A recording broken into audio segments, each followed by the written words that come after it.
What's up, guys? It's Cooper Webb, and you're listening to the MotoXpod.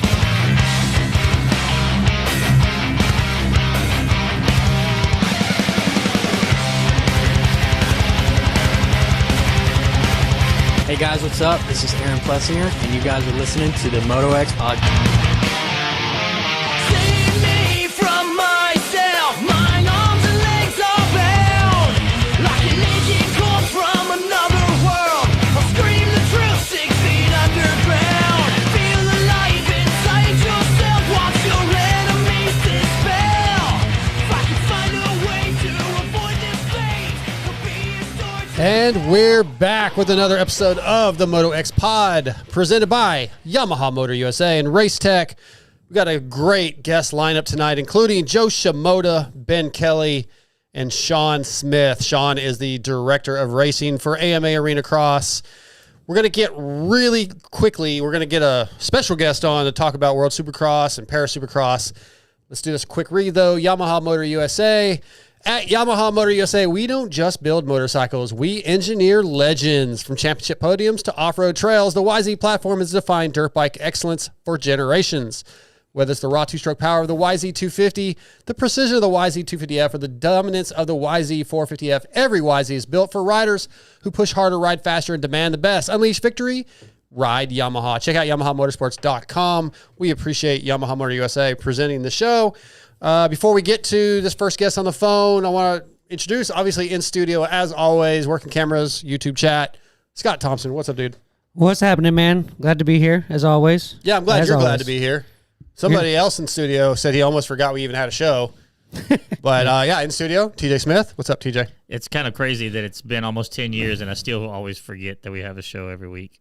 How's his mic sound to you? Sounds low. I think he was just being quiet and depressed. Am I being quiet? It just sounds low in my headphones, but it sounds fine. Okay, all right. I'm not depressed and not mad because I got from our great sponsors. I got a shirt. Yeah, I've got a Cherbys USA shirt. Stands, hats, lanyards, things. Thank you, Cherbys. Well, so speaking of that, I have an extra a Cherbys USA hat. Oh, can I win it? No, I gave you one. Oh, that's right. Let's do email. No, go to the website. Click on the contact form and just put in the subject line or whatever, hat, a Cherbys hat.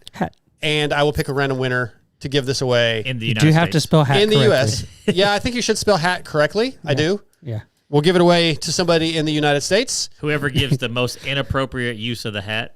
Nope, just say hat and we'll pick a winner. Just to remind everybody, fun. We're not doing a show the next couple weeks, but I will pick a winner in the meantime and contact you guys and get it sent out, probably. Maybe they'll get lost with the socks. I'm not even a hat guy. Yes, no, yeah. But yeah, Cherbys hat. Hatgate. Contact form, MotoXpod.com. Okay, so great guest lineup. I already said all that. Let's get this guest on because we only have a few minutes before we get Joe Shimoda on. So let's try to contact this man who is international right now.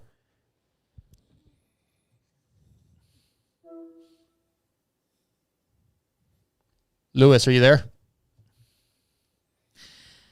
Why do I have no audio for Lewis? Well, because you're not very good at this. Hang tight, Lewis. I'll call you back. Oh, I heard him there. Did you? I thought I heard something too. Hang on. I'm gonna play some music. Make sure I'm connected like I think I am. Might be loud. Yep. Okay, so we're good. That was not on me. And it was short enough we didn't get demonetized. Yeah. All right, we're gonna try calling back. It's almost like you're trying to call him from the other side of the world or something. Yes, that he is upside down right now. Actually, I don't know how he's even staying connected. Well, it's a flat Earth. Hello. There's our guy, Lewis Phillips. What's going on, Lewis?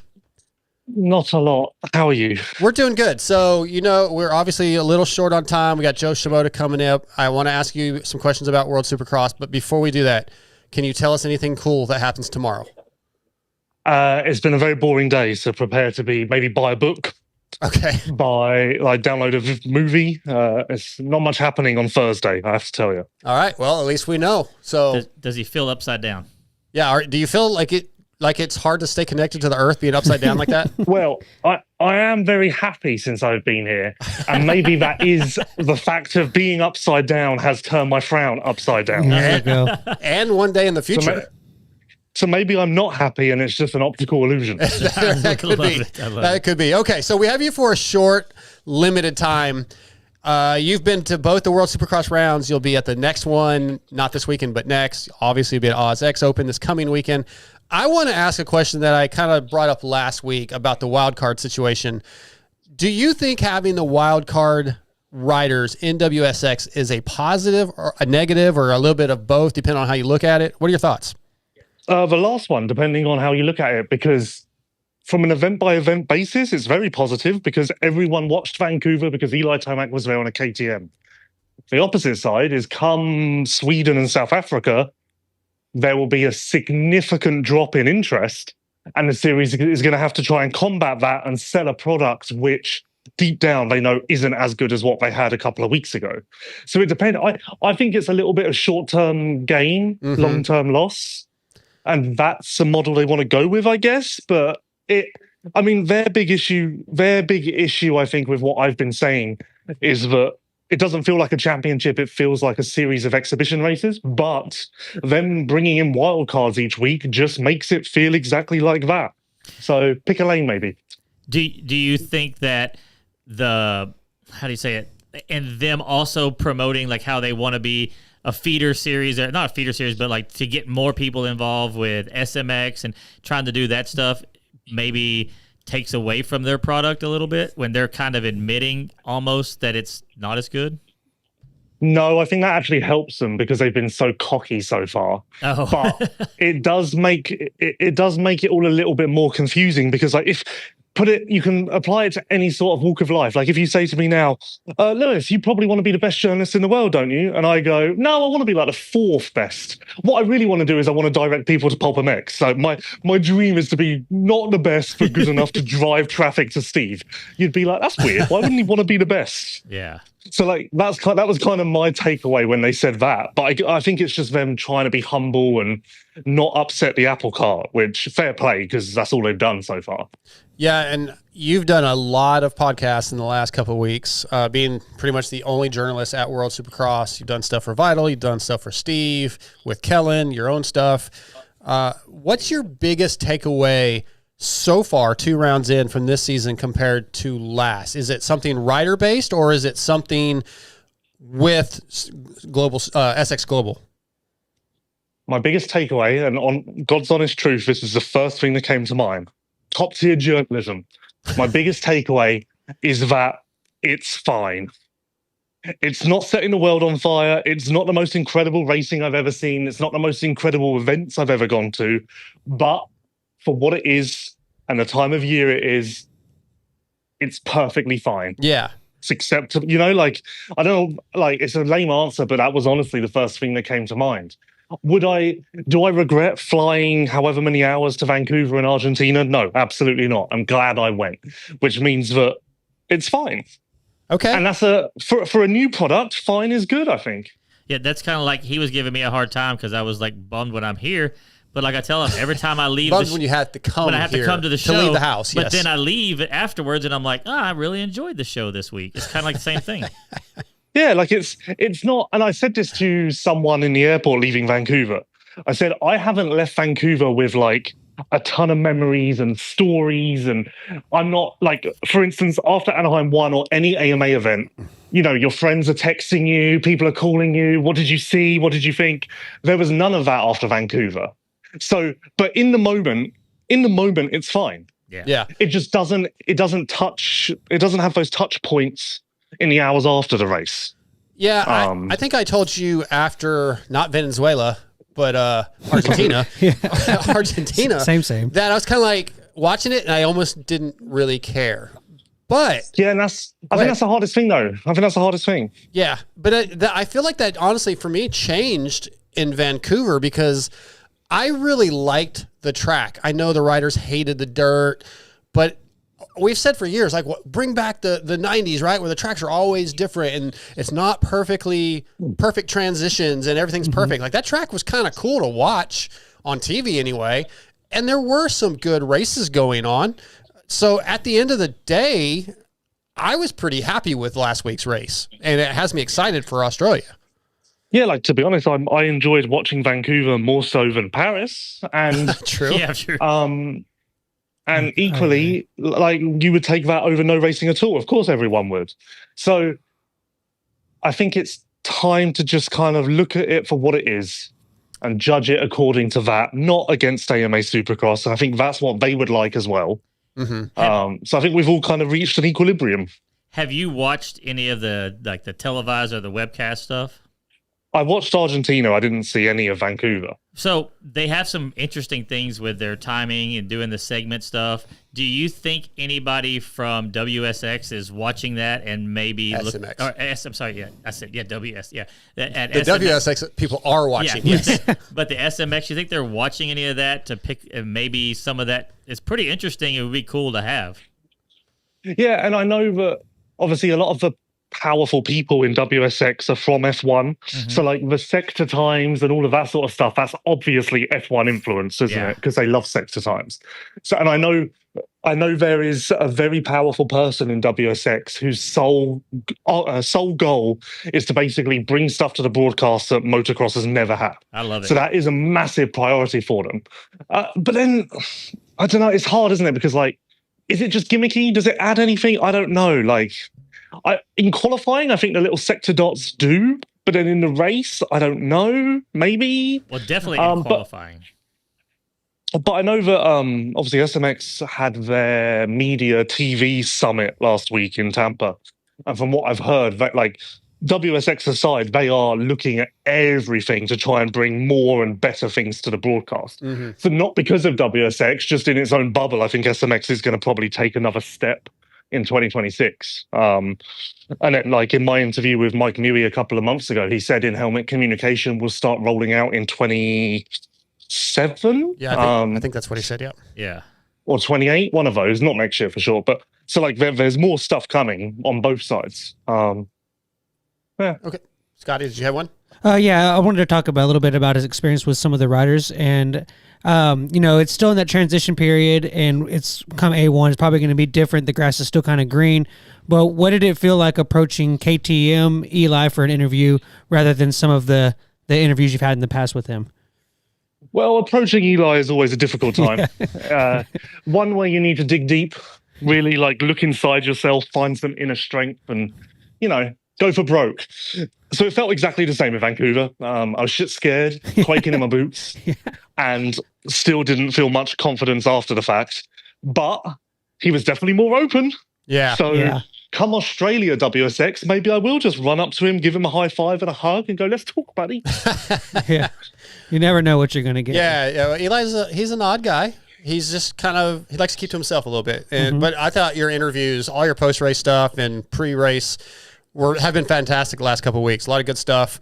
Vital MX, follow them on your podcast feed if you want to hear everything that Lewis does. LVK is on Steve Mathis' feed, so lots of good stuff coming from you. What do you got going the next couple of days before OzX? We'll let you go after this, but what's on the agenda for hanging out in Australia? Well, today, you know the movie Elf? Yes. You know when Buddy the Elf is running around New York and like jumping around the streets and looking in windows? That's me today. Yes, I do. Yeah, that's me today in Melbourne. I'm currently 40 minutes away from my hotel and I've been walking. Oh, wow. So I'm on a full like mission of just exploring. And then tomorrow press day, obviously, and then the race, and then Sunday I fly to Gold Coast, which I'm going to somewhere that's an hour from the Gold Coast, and from what I hear, it's Justin Brayton's favorite place on earth. So I have high expectations for where I'm going. Well, one of our listeners in the live chat asked about if you were able to shift out of first gear. So I guess you have gotten out of first gear. No car. And if that's a metaphor for my life, you could argue that I'm always stuck in first gear. If that's what they meant. Well, today was the happiest I've heard you in a long time, Lewis. I'm glad you're having a good time. We do got to let you go so we can get Joe Shimoda on, but I appreciate you jumping on here. Have a good time. Looking forward to your press day interviews.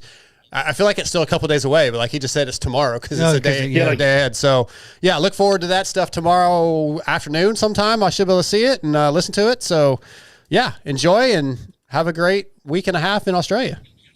Thank you. I appreciate that. And I appreciate you giving me some time, Jamie. Always, Lewis. I always have time for you, man. I enjoy our conversations every day. So, yeah, appreciate you doing this. All right. I'll speak to you soon. See you, Lewis. Bye. See ya. Bye. That's Vital MX's Lewis Phillips. Always, honestly, probably the best journalist in the business right now. you think? Him. I mean, Who would you? Weege. I'm sorry, Weege is there. But Yeah, Weege isn't. I don't consider him. He's an announcer. but he also he's runs. definitely, yeah. I know he's a journalist too, but Yeah, because he writes so much on Racer X. But Yeah, but that's I true. mean, don't get me wrong. Lewis is right there, right up there. As far as I can't help it's it. so funny how so many people don't understand his personality, and I think it's like exactly what we need. Oh yeah. yeah. No, I think Lewis is Like the frown upside down thing. Like that's a fun. That's almost like comedian level jokes. Like that's very good sense of humor. I realize that we can All right. bring him in. We got our first guest of the night on. He's going to be brought to you tonight by Racetech. Do you want to become a better suspension technician? Brandon Scherer, 2025 250 SMX championship winning suspension tuner for Joe Shimoda and many other top techs in the industry got their start at Racetech. Visit racetech.com. You can sign up for the classes that are coming up in the next couple of weeks. Learn everything you need to know about suspension from Racetech. Tonight, Racetech brings us from the factory Honda HRC progressive team, Mr. Joe Shimoda. What's up, Joe? Hey, how are you guys doing? We're doing good. We're doing good, man. I am glad that we finally got this done. You've been traveling. It's been hard to get you tracked down. You've been pretty busy, but thank you for doing this. No, of course. Yeah, my phone was not really working in Japan, so it was hard to communicate with you guys. Yeah, no worries, no worries. I just wanted to make sure we got you locked in, and there's a few things I want to obviously get to. Let's just start with, we haven't talked to you since you won the SMX championship. We haven't talked to you since Motocross Nation. So let's start with 2025. The way it finished up, winning that first professional title a couple months later. How does it feel? I don't know. It feels nothing special to me. Okay. I think, yeah. Obviously, like winning SMX title was good, but kind of, I don't know. For me, I just do it for the people around me. You know, I love seeing my grandparents and my dad and mom all happy, and that means a lot. So, but now, I don't know. We're just preparing for next season, and we're locked in.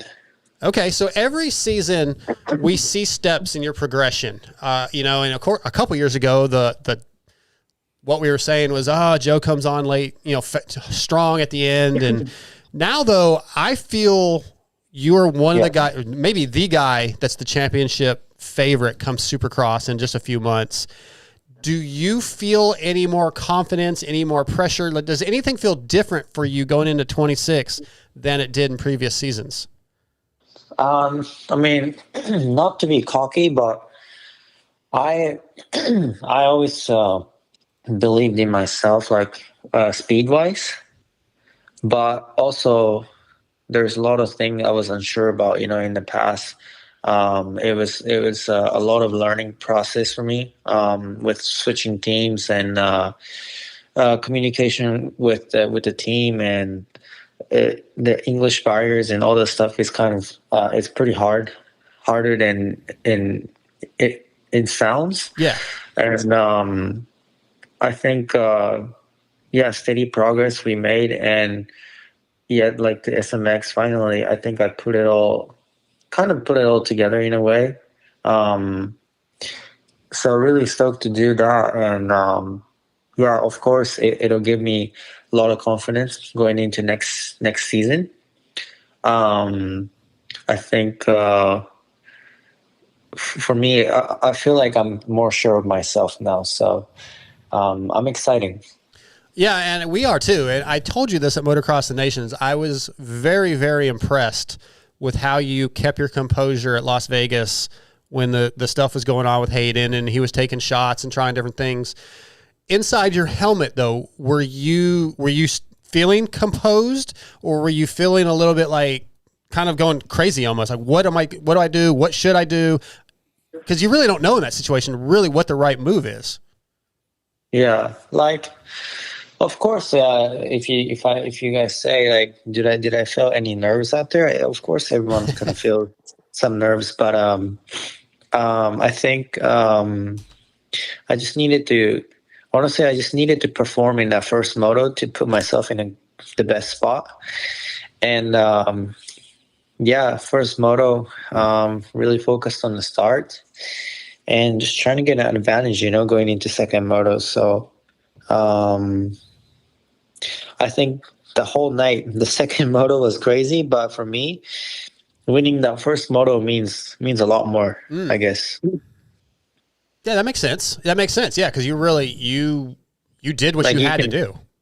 Yeah, like you set a tone, Sure. Yeah, it did set the tone. Yeah, because everything went crazy after that. Yeah, very impressive. Scotty, you got something? Hey, yeah, Joe. These two races that you had last, the ones for your pride in your country, and you did very well in both. You did good in donations, and you did good in SMX. SMX is more for a prize and a lot of money. It's ultimately not the goal that you guys are looking for, which is Supercross and Motocross championships. Out of those two races, which one kind of felt better, and which one meant more to you? Which one means out of like the riding for your country for donations or winning for your team in the SMX? I think for me, I treat the race the same every single time. So the value doesn't really change, right? I think, any race, I approach the same way. So there's no one race that's like super, super special. Smart. For me, I think I just go out there and perform at my best, I guess. I like that. Yeah. So now that all of those high pressure races are over for a little while, what are you doing right now during this off season? I know you can't be just training and going like balls out every day still. Yeah, I mean, I took some time off, like month in 2 week or so. And, this week I'm finally starting back riding, and I guess we're back. Yeah. What did you do? What did you do? Not too much time off. What'd you do on your time off? Oh, I went back to Japan. So my family, friends. What did I do? I went a lot of places in Japan. I went Hokkaido once, watched some Japanese nationals. I don't know, maybe drinking here and there a little bit. Heck yeah. No, just enjoying it. Did you? Wasn't it Joe that was trying to get into like the coffee art? Wasn't that? I don't know about that. Didn't you say that, Joe, when we had you on the show? You know what? I actually used some of the bonuses. I said it on the interviews, like that I'm gonna buy like a coffee machine. But I got myself a guitar. Oh, right on. PRS guitar, Paul Reed Smith. Which One OK Rock from Japan. It's a one of the famous band in Japan, and they use the same one. So I really wanted to get that guitar one day, and I'm like, let's just get it. And then I got that, and I'm super happy. So you can play, or is just something you wanted to collect? No, not collect. I'll play. Yeah. But I'm not good, but I'll play. I'm practicing on it. That's awesome. Yeah, I love that. So when you have time off the bikes, you are like, pretty much away from moto as much as possible, doing whatever you can not to be messing with dirt bikes. Yeah. Yeah, you guys definitely deserve some time away, and it's hard to get that. I was going to bring the Japan trip up towards the end, but since we kind of already went there, I feel like it's been quite a while since you've gone back and really got to spend much time there. Now that you've done that, been there for a few weeks, do you kind of miss being there? Would you rather spend more time there in the future? No, for sure. I like Japan, Yeah. All of my family and friends are there. And I think when my career is over here, is finished, I'm probably going to go back and live over there. So Really? Yeah. When you go to a Japanese national, are you like a massive superstar, like Enzo Lopez in Brazil or whatever? Do they just go crazy? Maybe not like Enzo look crazy, but I think everyone knows me. Yeah, that's good. Good. I love it. All right, so let's get back to some racing for just a minute. Obviously, that's what we have you here for. Motocross of Nations on the 450. I told you after that race might be the best I've ever seen you ride. You seem so comfortable, and everybody always says, my riding style suits a 450, and it really felt like it did. Racing that 450, does that even make it you want to get to a 450 career sooner? Are you ready to go 450 now, or do you still feel like you have some things to accomplish in the 250 class? It's just depends on how the team thinks, right? Like the value on these championships. Mm-hmm. And for me, I think obviously if I'm racing, motocross, and my goal is to race at the premier class, which is 450. If I have an opportunity, yes, I would go. And riding 450 in destination, I think everyone knows, but I only spent like 3 days on the bike and just went to the race. So just the physically just not prepared enough. Yeah. But I think I performed better than I thought, to be honest. Well, I think you performed better than a lot of us expected you to. Maybe that's why it was so impressive, is our expectations weren't that high. We knew you'd be good, but certainly not that good. So maybe that's why it seems so extraordinary. How loud is it with Eli Tomac behind you, Joe? He was loud. I mean, out of all the different countries, different riders, I think I knew it was him right away. Yeah. Real quick, while we're on the subject of the 450, you did really good on the 450. RJ moved up, did good. We see a lot of the 250 guys move up and do good. When you look at other riders who stick to the 250s for so long, what do you think about that? Do you think that maybe they should take a chance and move up? Because it seems like the 450, almost I wouldn't say an easier bike to ride, but the 250 style nowadays translates really well to the 450. Like you're saying for the other guys, or like riders who stick in the 250, like J Mart spent like a whole career in the 250s, or guys like that. What are your thoughts about that? Like, should guys move up faster or move up more, or like, what do you think? Well, I think first, if the rider wants to move up, and also I think it's more the team. Right, like team is the one who's making a space for the rider, right? Yeah. And I mean, when you look at Formula One or racing, like some guys just go from F2 to or F3 to F1. Like there's a lot of different route to get into the premier class. It just depends on what the team think. Like some rider is big enough and smart enough to move up to 450 right away, I think. Yeah. Maybe some rider maybe doesn't have that much of a physique and lack of experience, so they might need to stick to 250. I think it's all depending on what the team wants. Yeah, opportunity. But obviously with motocross having two categories only, the veteran is going to be in the 450, so it's hard to beat them, right away. Yeah, 100%. So that's actually a good transition. First of all, Joe Shimoda brought to you tonight by racetech.com. That's a good transition into this new contract. There was a period of time, at least from our perspective, where you weren't really sure. It took a long time for them to get you re-signed. It felt like strategy. You had to kind of look at, hey, my 450 career down the road, I need to prepare for that. Right now, with Jed and Hunter at Honda, there's not a lot of opportunity. So you had to use that a little bit in your factoring.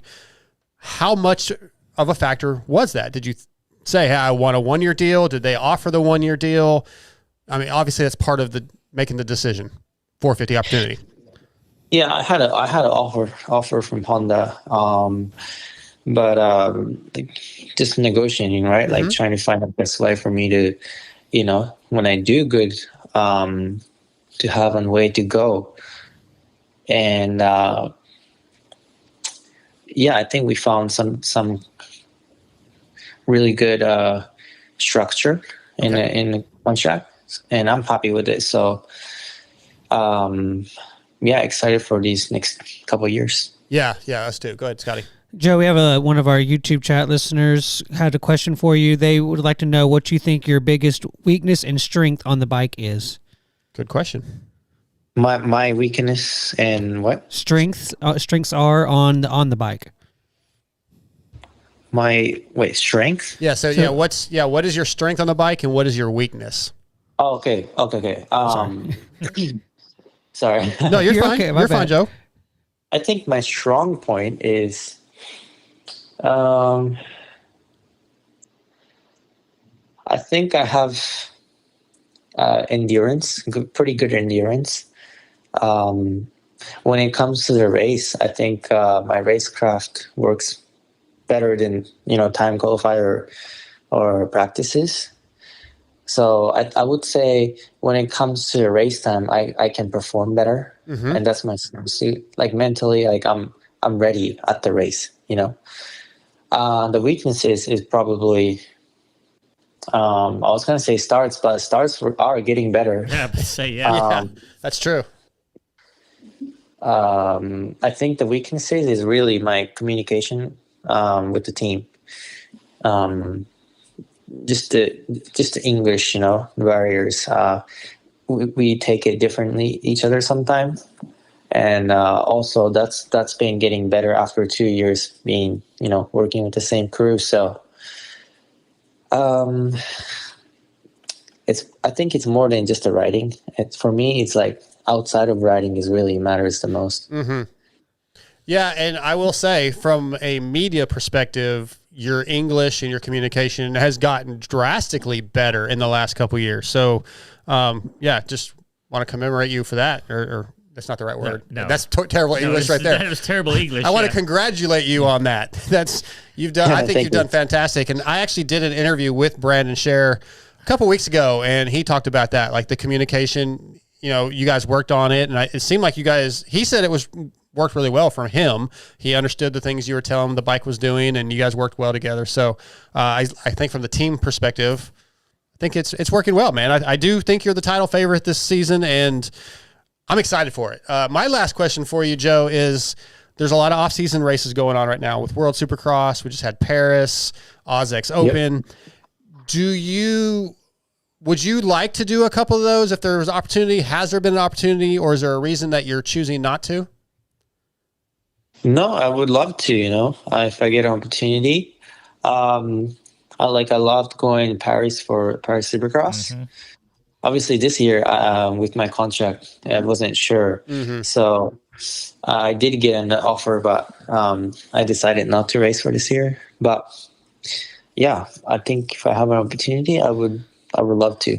Yeah, if you'd have went this year, you'd have lapped the whole field. Yeah, the 250 class was at weak. Paris, you mean? Yeah. It was weak. It was It bad. was so bad. Can't say it was weak. Come on, man. Those guys are still some of the best riders. in the Okay, world. but compared to Joe, Joe would have All right, worked. fair. But still, don't say weak, man. That's disrespectful to those guys. okay, They would lap us twice. okay, that because I'm weak. You are weak. You are weak. All right. Anything else for Joe? Good. Joe, dude, thank you so much for doing this. Glad to have you back in the States. Glad you got a little bit of downtime. Looking forward to, I don't know what the coast you're going to do. That was going to be my only other question, Yeah, which he's not going to answer. Easter West. Do you know what coast you're doing? I preferred East Coast this year. Okay. I honestly just wanted to get some more time on a motorcycle. Sure. Do some little bit of more of a testing. And I also wanted to have a longer break. So Yeah. Fair enough. Fair. All right. Well, and it's like I live in Florida now. yeah. And man, going into the West Coast last year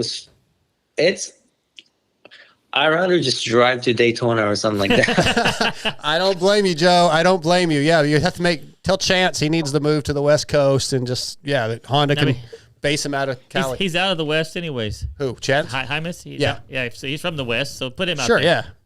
Well, Joe, I Yeah, guess so- I'm sure we'll get an announcement in the coming month or so, but really do appreciate you doing this.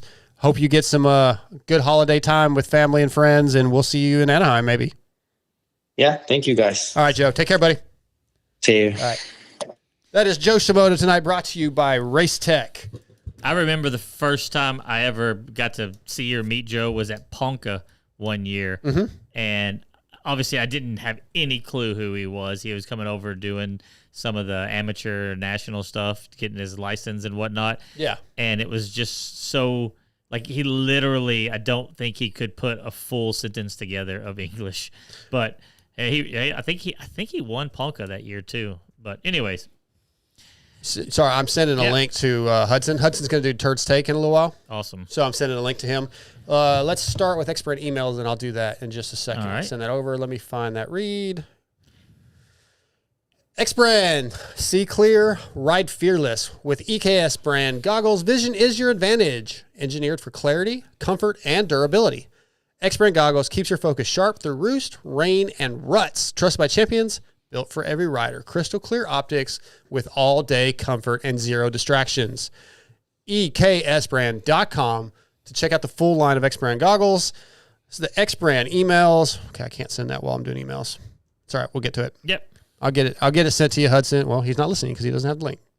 He should know how to use YouTube. Just go find it. You know what that means? That means he doesn't subscribe to our channel. Probably, yeah. We'll yell at him when he comes on. Okay, the first, that's a T-Bolt USA Top 5. Here we go. This X-Brand email is from Phil Smeltzer. Phil sends in every week. He might be the listener of the year just because he contributes a lot. Oh, we got a lot of listeners in the chat that. Well, you know what? I need emails for X-Brand emails. So that's right. Yeah. Do we get it? I wonder if we got anybody wants a Cherby's hat yet. I don't think anybody said anything. Yeah? All right. Well, screw it. I'll keep it then. It was still like not many people listening at that point in time. Oh, well, I guess I'll have to listen to the post. You want me to say it again? Yeah, say it again. I have a Cherby's USA hat that we're going to give away. You have to go to MotoXpod.com, click on the contact form, and in the subject line, just put hat. You got to be in the continental U.S. if you want me to ship it to you. Such a clean hat.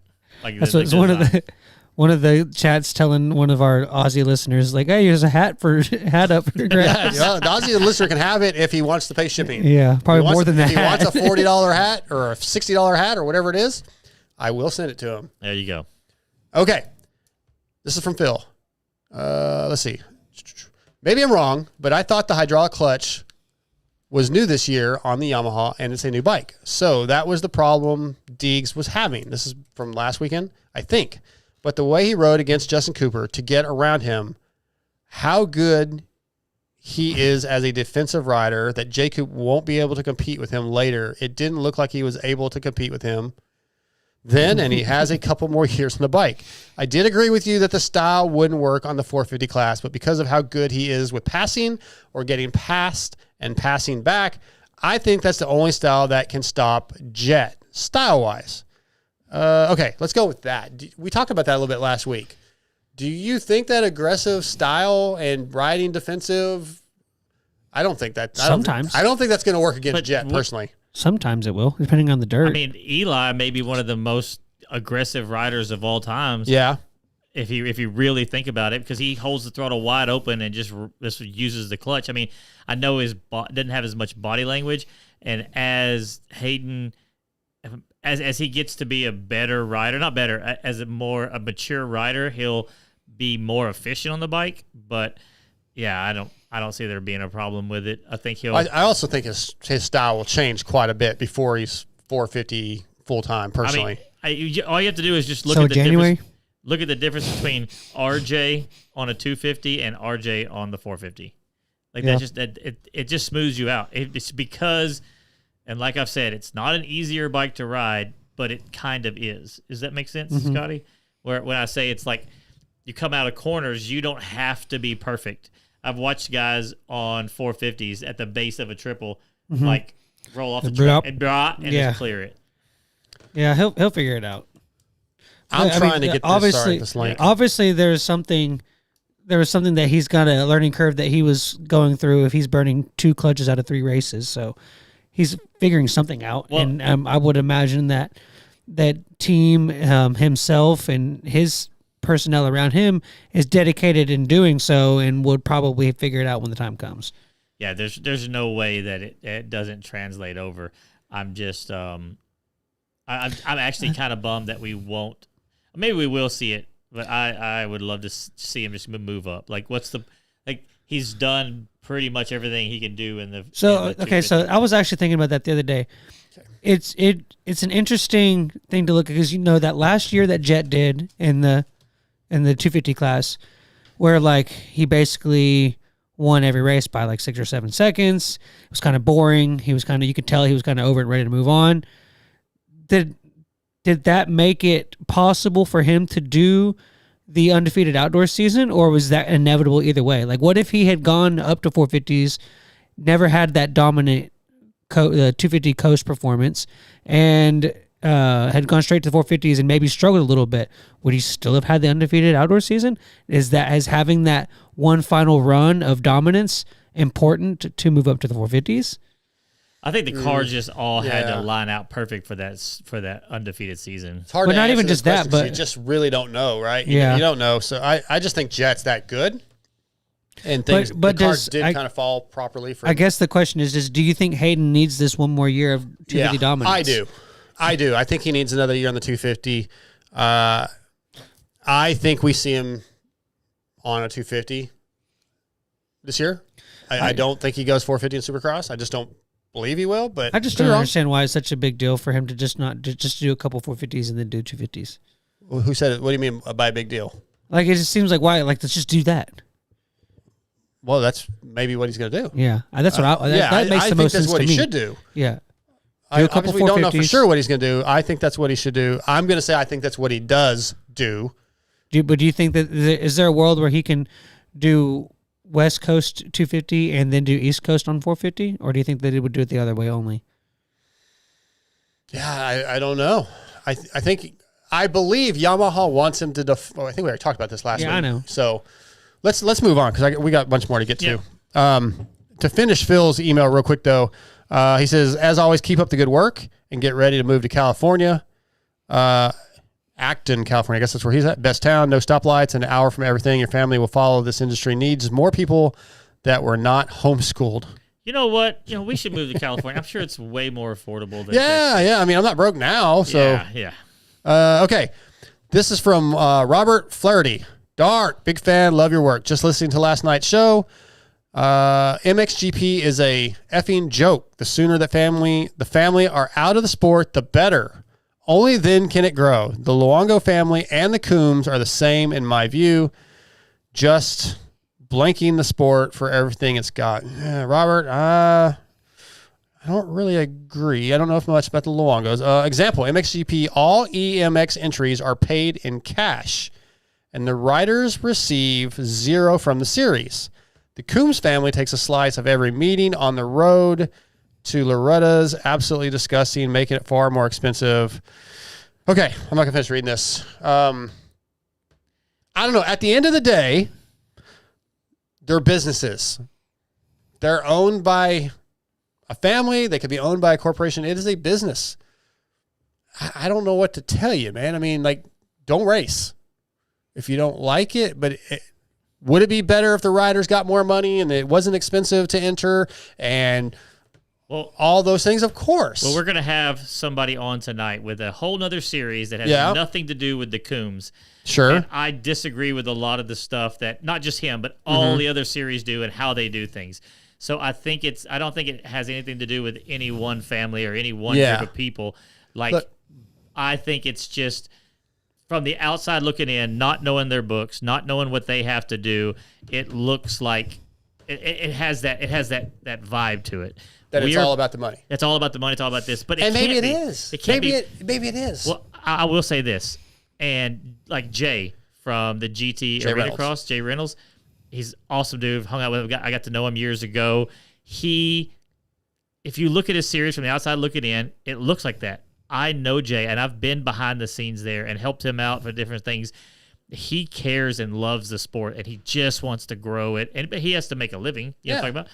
So it's all what side you're looking at it. Yeah, I mean, I don't believe, like, I know Davey a little bit. I don't know the Luongos. I don't know Carrie Joe. Yeah. But I know how Davey feels about the sport, but it is a business. Mm-hmm. Dude, every business, like you go to McDonald's, why is it $15 for a value meal. They're screwing us over. It doesn't cost. Yeah. I mean, it's a business, man. I mean, I don't know what to tell you. It costs- ain't free. It costs more to get it here. Yeah. Everything goes up. Yes, I don't think professional Supercross. Like, I don't think Justin Starling should have to pay entry fees to go race Supercross. Yep. But it's a business. Yeah. That's what it is. I don't know how you fix it. It's not ideal. It's their business. Go race somewhere else. So there's other series. Well, they're not doing as well. Yeah. There's not as much exposure. There's not as much money being given back at these arena cross races. Jay Reynolds, he cares about the sport, but you can't go there and earn a living. It is interesting, like how these days with the internet technology, that how everything is so accessible that now it just puts this thought in our heads that everything should just be perfect. Yeah. Like, why can't everything just be perfect? It's all right there. It like, could be if they would just everybody listen to me. Yeah, okay. It'd be really screwed. But it's just funny, like that. I feel like that's that mindset. Like, oh, this should just be perfect. Well, no, it's not. There's it could a lot always to be it. better, but I am not willing to say that. I don't even know the longos, but I'm certainly not willing to say that Davey Coombs is just cares about filling his pocketbook. I know that to not be true. He obviously cares about the sport. I mean, just look at what he's done all for right, it. so Daniel Brown, you guys should strongly consider getting Dave DeMartile on your show. He just wrapped up his second championship in the Work Series, becoming a two-time champion in his class. Thank you for your time and keep up the good work. So Daniel's actually trying to help me get in touch with him. Daniel works for the team and is trying to get that's lined up. That'd be cool. We've never had a Works rider on this show other than maybe Gary Sutherland. So, and screw Gary. So that'd be cool. I would love to get Dave on the show. So we're working on that. Screw Gary. What's that? Yeah. Yeah, you said it, not me. Oh, no, I did say it. Damn. Okay. Last email here. This is actually from Instagram DM, but I took it anyway. No simping on Instagram. No simping? I read these wrong sometimes, right? No, you actually read that one right, Did I? think. Yeah. What does that mean? Do you know? Simp is like, how do I describe it? It's like you're like way too head over heels for a girl, kind of. Like, so that's not exactly he's right. No simping, like he's not. He's hard. It's very like it's like sympathetic. I don't know. Okay. It's like I don't. Here, I'll look up the Urban Dictionary. Okay. Well, here's what he said. I 100% agree with your take on how a burger should be eaten. You're my guy. No you know you're going to read that, but there's probably 40 other ones that said that you're 40 other emails. The reality is, no, I should have sent you these pictures of these wheels from W. I need to put those up. Shout out to WUSA. John sent me some wheels. So I hit him up the other day. Okay. Are you ready? Yep. Go ahead. Simp is a slang term most commonly used to describe someone, often a man, who is excessively attentive and submissive to a person they are romantically or sexually interested in, typically to a degree that is seen as desperate or unreciprocated. So he's no simping. Yeah. Gotcha. He's out there. All right, I like it. I dig it. Just also a shout out to some of our listeners on Instagram. I put out, send us questions for the riders if you want. 3 different people: Lumaya Austin.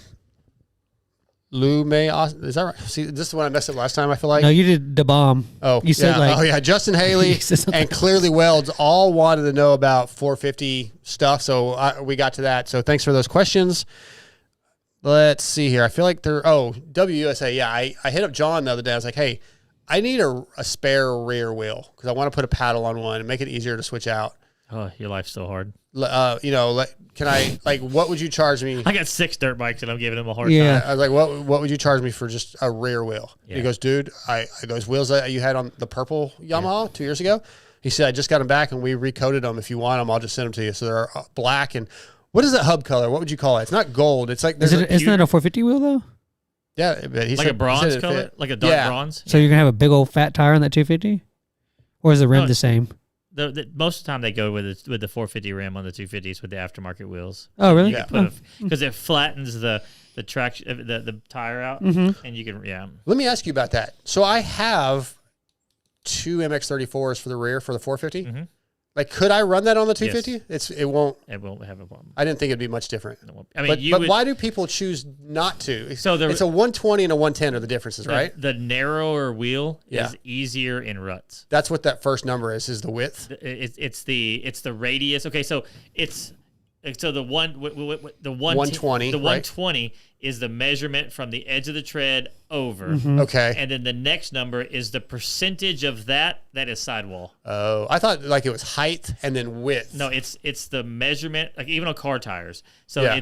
it's the measurement from the edge of the tread to the edge of the tread. Okay. And then the next number is the percentage of that number that is the sidewall. Okay. All right. I don't So, think yeah. you're going to notice a difference. I wouldn't think so either. You probably won't. The only thing is like I run a narrow rear wheel. A lot of times, if it's going to be in like a tire, if it's like a really really rutted track, if you know that's where you're going to be riding, because it'll get in the ruts and it has less of a Drag. tendency to walk out of the Okay. back, or a climb out. Yeah, because All it's right. not grabbing on the It's sides. not grabbing sidewalls as much. Yeah. So why? You said a narrower tire for ruts is what you said, but why wouldn't they ride a narrow tire on a 450? Why would you just run that narrow tire on everybody? Because well, you would on a 450 if you have a really deep rutty track. You would run. I see what you're saying. Okay, so Yeah. all right. I've just It kind makes of it easier to Yeah, ride ruts with a narrow tire because it doesn't crawl out. I didn't even notice the difference between your regular dirt tire and the scoop tire. I know, I was blown away. Yeah, I couldn't so- tell the difference. Like, I mean, maybe I did. I don't know. I was Yeah. just blown away. okay. Let's jump to grill your ass off.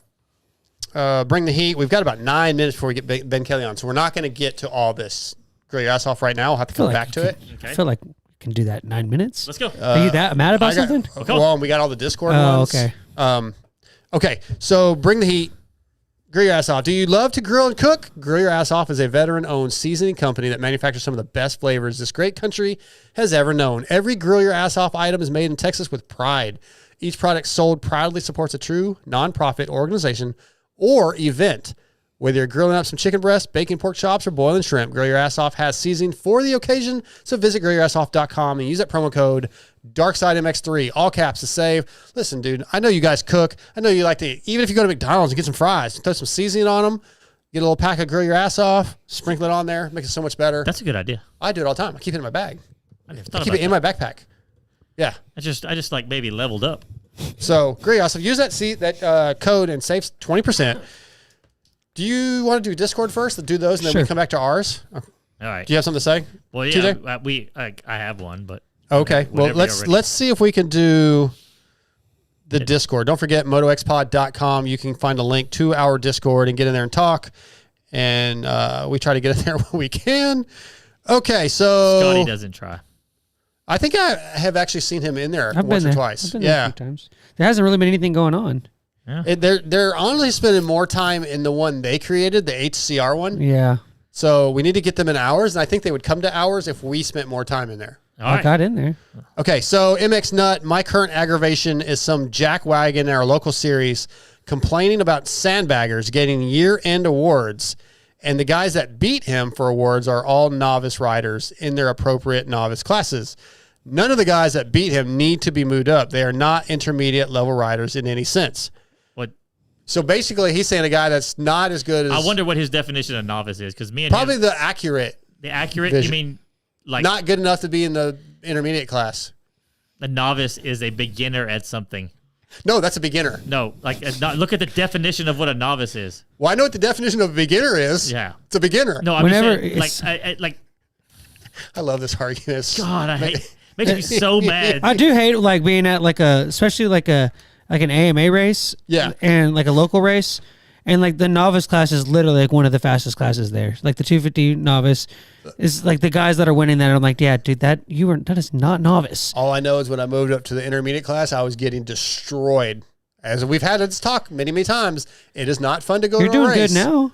A person at certain races. a person new or inexperienced Yeah, that's not- in a that's field or not in situation. motocross. Then what's a beginner then? That's a beginner. Like I Well, think you then have, we you have have a- 1 year a beginner, you have 1 year a novice, and after that, everybody goes to the intermediate class. Sorry, you can't get a trophy. I would be fine with that if they did that. Like that's what I'm But saying. nobody moves up. Well, that means the because- intermediate guys have to move up. And what are the people who don't move up called? That should move up. Sandbaggers. Well, in Texas, they're just called racers. But what are they called? They're called I mean, sandbaggers. sandbaggers, yes. But as I said, I would probably disagree with him. many, many times, when I moved to the B class, the intermediate class, and the gate drops, and I only see them for the first 2 turns, and everybody's gone, and I'm just riding practice basically for $45. It's a waste of my time because I'm not actually racing anybody. It is interesting how in the sport of motocross, because there is such a high risk aspect to it, how that kind of is hard to regulate. Because how can you tell someone that like, no, you have to go, like you have to be a professional or whatever? Because like when they have like amateur local like golf tournaments and stuff like that, like if you go in and like you say that you're you know, y'all aren't gonna, we'll put it in motocross terms. If you say that you're a novice and you go in and you're beating the novice people by 10, 11 strokes, they will either disqualify you or just like, hey, they'll just place you like, no, you're not in this one, you're in this one. If there was a way in our sport at every track to make keep lap times, let's say, like keep lap times. You could. They have transponders. So if we do transponders and you look at your lap times and you're within a certain percentage, somebody would have to do that and regulate it. It's really easy. At every track. We do it. It just takes AMA does it. It keeps up with rider RPV. The problem is the rider we don't have sandbagger problem with the kids, like with that stuff. They get bumped up because of RPV. The problem is the AMA, which is rider promotional anyways, it's called RPV, rider promotional value. And anyways, they don't keep up with it for the vet riders.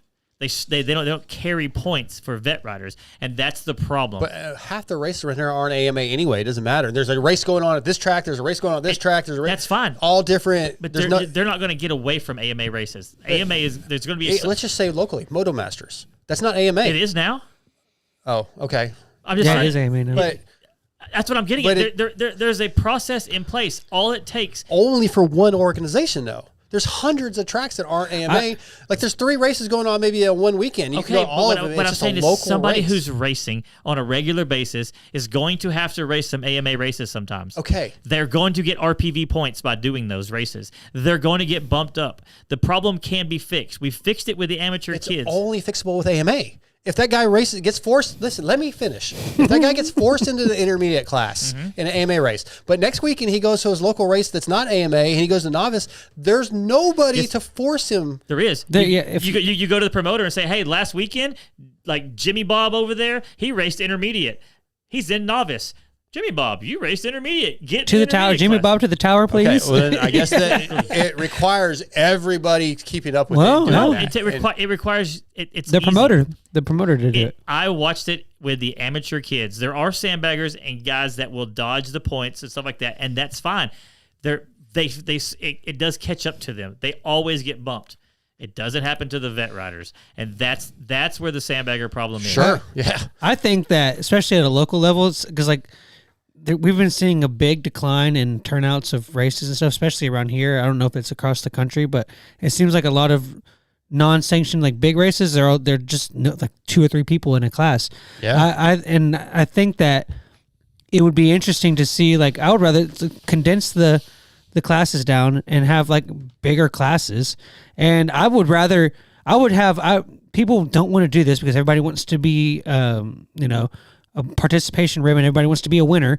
I would have more fun racing 30 people and battling for 15th and 16th with other people my skill level than being with 4 people, me being faster than one of them and the other 2 just blowing my doors off and me just riding myself in third. That's my whole point. Yeah, I would rather be in a gate with 30 people, have the first guys, y'all are gone.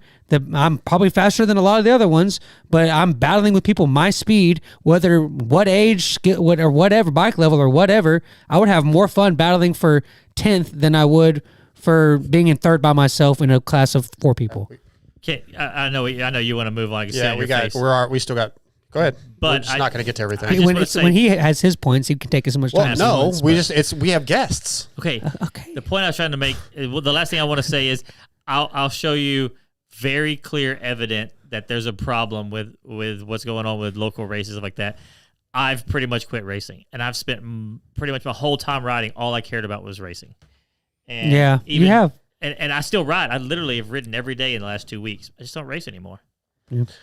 Yeah, I haven't enjoyed racing as much either lately because same thing. Yep. Well, on one, you don't get many laps. and The cost. he didn't answer the cost for the amount of laps, but also when I moved up to the B class and I go to a race and the guys are expert level speed, I'm like, okay, why am I spending $50, whatever the entry fee is, $45 to do 4 laps by myself? Yeah. I might as well just go ride practice somewhere and not race. Right. One of the funnest races I've had recently was I was Recently? it was last year. Okay. I was double gated with another class. It wasn't even my class, and me and him both battled, and we weren't even in the same class. And it was probably one of the funnest races I've had in a long time. Right. Exactly. Yeah. All right. Our next guest of the night is on the line. He's going to be brought to you tonight by Guts Racing. Grip, control, confidence. Elevate your ride with Guts Racing seat covers. Trusted by top pros and everyday riders alike, designed for maximum traction and durability. Guts seat covers keep you locked in when the track gets rough and the stakes get high. Visit gutsracing.com and let them know the MotoXpod sent you. Tonight, Guts Racing brings us from the FMF KTM Factory Racing Team, the 2025 XC1 GNCC champion, Ben Kelley. What's up, Ben? Not too much. Just chilling out, enjoying the off season. Yeah, how is the off season for an off-road guy? Motocross, supercross riders, which we primarily cover, don't get much of an off season. What's it like for you? I think ours is a little longer than theirs. Luckily, we race up till November, and then we have November, December, and January off, and then we start racing in February. So we kind of get a good bit of time to take a break, and then start our boot camp style training back up in January to get ready for the next season. Okay. We talked to a lot of the moto guys, and whenever it's off season, we just had Joe Shimoda on, and he was talking about how he's playing guitar and doing anything but riding dirt bikes. Are you that way? Are you like, or because y'all have a longer off season, do you just go like play ride places or anything like that? Yeah, I definitely do. Everything I like to do for fun is dirt bikes or bicycles, so it's physical but it's funny, I definitely need a break off the dirt bike, but I kind of spend my off season mainly on the mountain bike, having fun, riding cool places, and it's good. It's just refreshing because I don't get to do it much during the season, and for sure I'll get on my dirt bike and have some fun, play riding with buddies and stuff, but definitely no structured motos. Yeah, I actually checked out your Instagram today, and I saw you posted some downhill mountain biking from recent. That looked gnarly. Yeah, it can be pretty gnarly, but I guess I've just always grown up riding bicycles and kind of got into like mountain biking, kind of like when I was graduating high school. And I don't know, just something, I had a good group of buddies that I would do it with back home, and kind of friends that I grew up racing with have kind of steered more to mountain bikes now, just because it's very similar, but at the same time, less time consuming and not quite as expensive. So yeah, that makes sense. And definitely like more places to ride. Yeah. Well, I don't know. Those mountain bikes are starting to get pretty damn expensive. They're getting closer to dirt bikes price-wise, some of them. They are price-wise, but I guess I would say maybe maintenance-wise. Yeah. It's a little easier. And they don't have throttles. That's the big problem. TJ here's against. Now they have electric motors nowadays. Yeah, he doesn't like pedal assist. He wants a throttle. Well, I gotta have a throttle. Yeah. He wants a moped. Yeah, that's fine. If it has pedals on it, it's fine as long as the It's the electric throttle. motor has a throttle. All right. Yeah. Ben, so congratulations on the title. This title, much like your 2021 title, came down to Ironman, really. I mean, it was, it was, and I want to get to 21 in a minute, but this season, or the overall title, I guess is what I'm talking about. You were really battling with your KTM teammate, although he's on a different team, Grant Davis. And it really did come down really to his injury at the end of the day, I feel like. But this season was you getting back to you after a couple of seasons of injuries. So just kind of take us through your season and how good it felt getting back to winning. I think 5 wins, 8 podiums, and a title. Yeah, it was really good after my championship year in 21. And then I went on like a really hot run there to start the next season, and then had a big leg and shoulder injury that kept me off the bike for 8 months. And then I raced again in 23, and I raced the whole season, but I raced it through injury because my leg I just kept having issues with it, how it really wasn't healing. And then I had refractured it, but I just raced through it because I was still fighting for that championship. And that one didn't work out.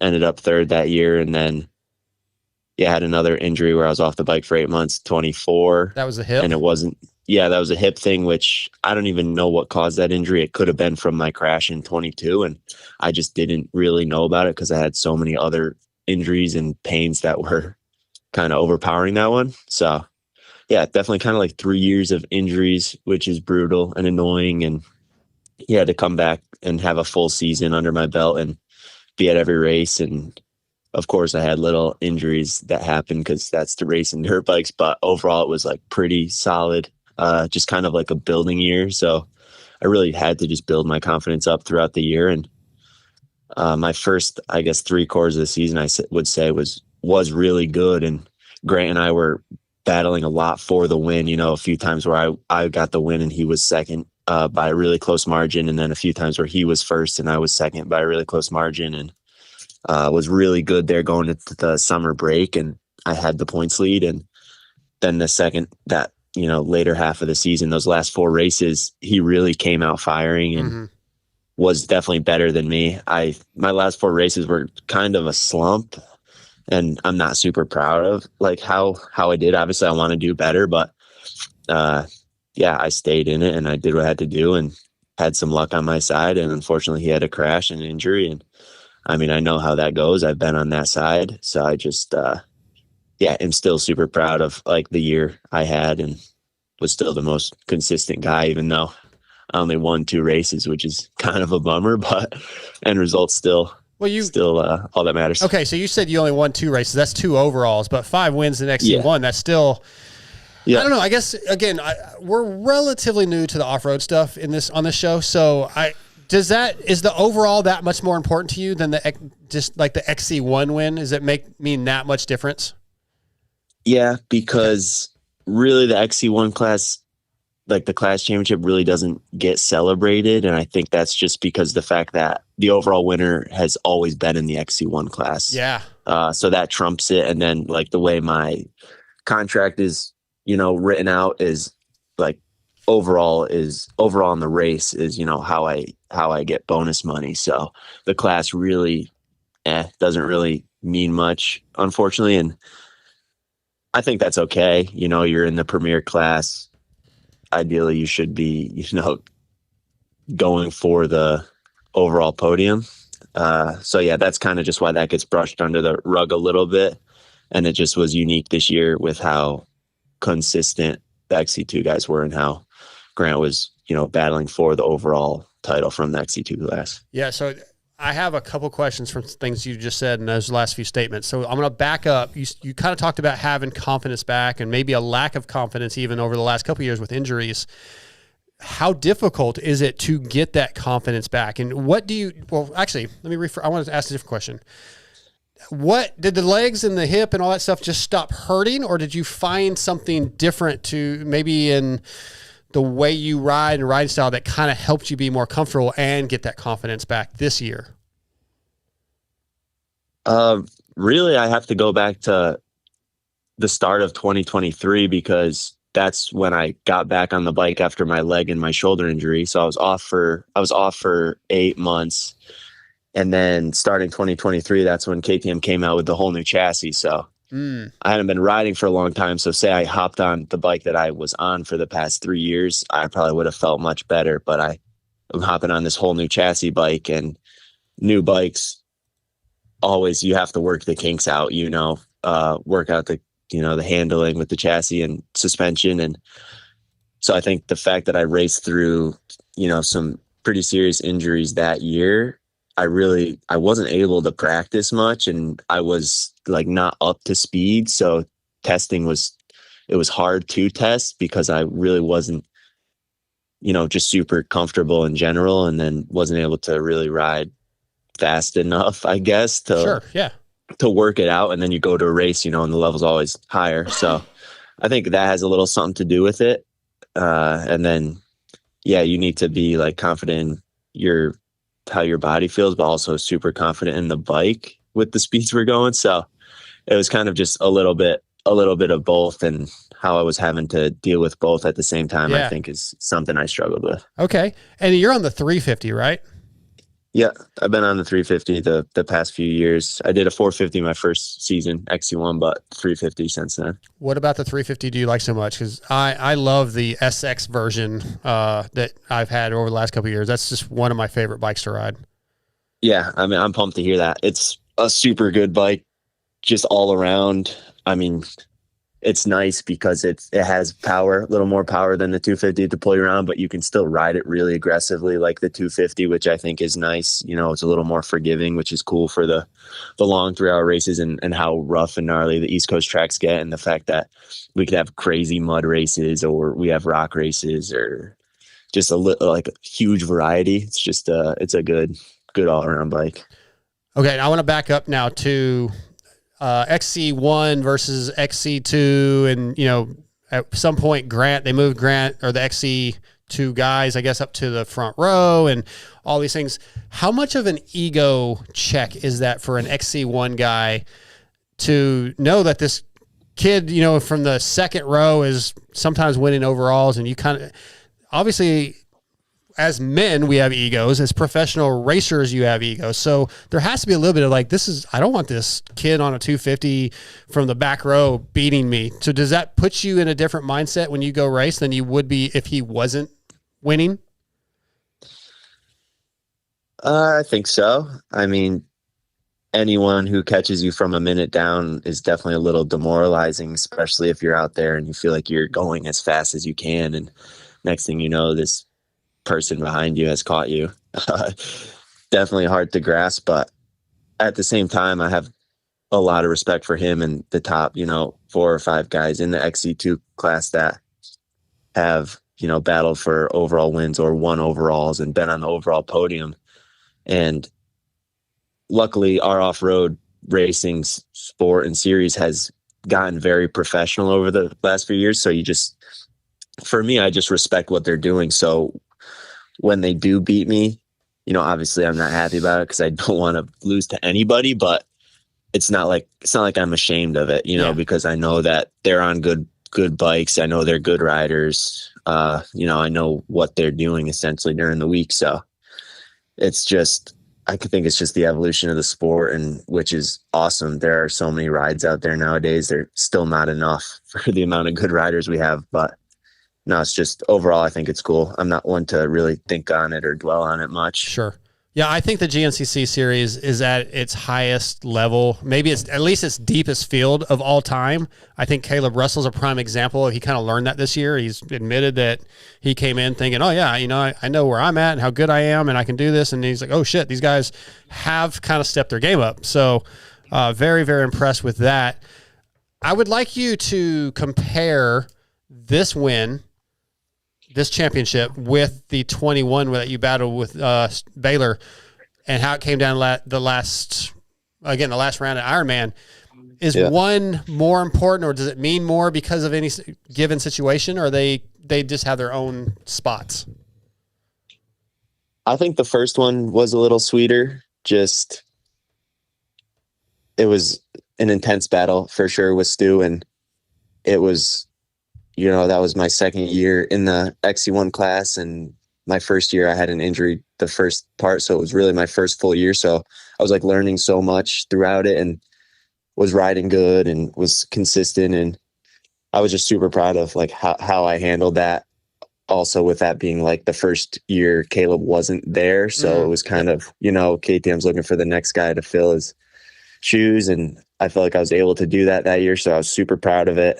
And, the fact that it came down to the last round and it was like a crazy monsoon mutter, and Stu and I were, battling for it. A guy like him who was in the class for, a decade or so, and someone who's really established, and for me to be battling with him and get the job done was super cool. And then this year, after all the injuries, it's also like I'm very pumped and happy with the championship.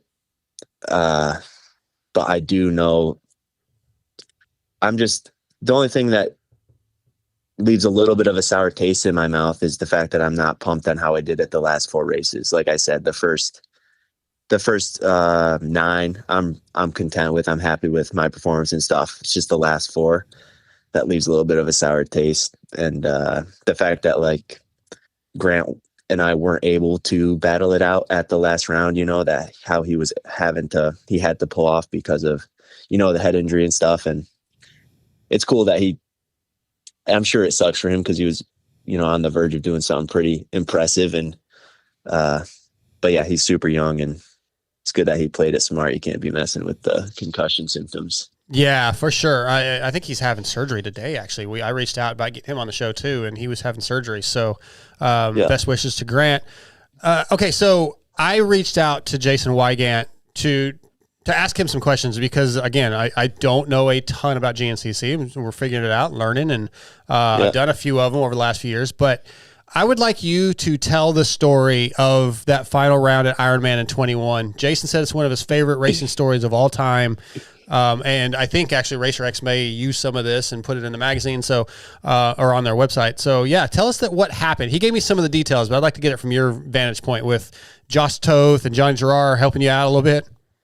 Yeah. I mean, so that whole day was kind of a blur. I was just so locked in, I guess. And so it was a crazy monsoon was coming in. I feel like if there wasn't a championship on the line, they would have canceled the race. It was that crazy. And so we're sitting there in the pits, everyone's geared up and it's just downpouring and flooding. And we're just waiting. We're like, so when's the race going to start? When's the race going to start? Like waiting for like hours. And finally, they said what time we're going to start. So, all right, we go for it. I just remember just being in the zone and getting a decent start, I guess.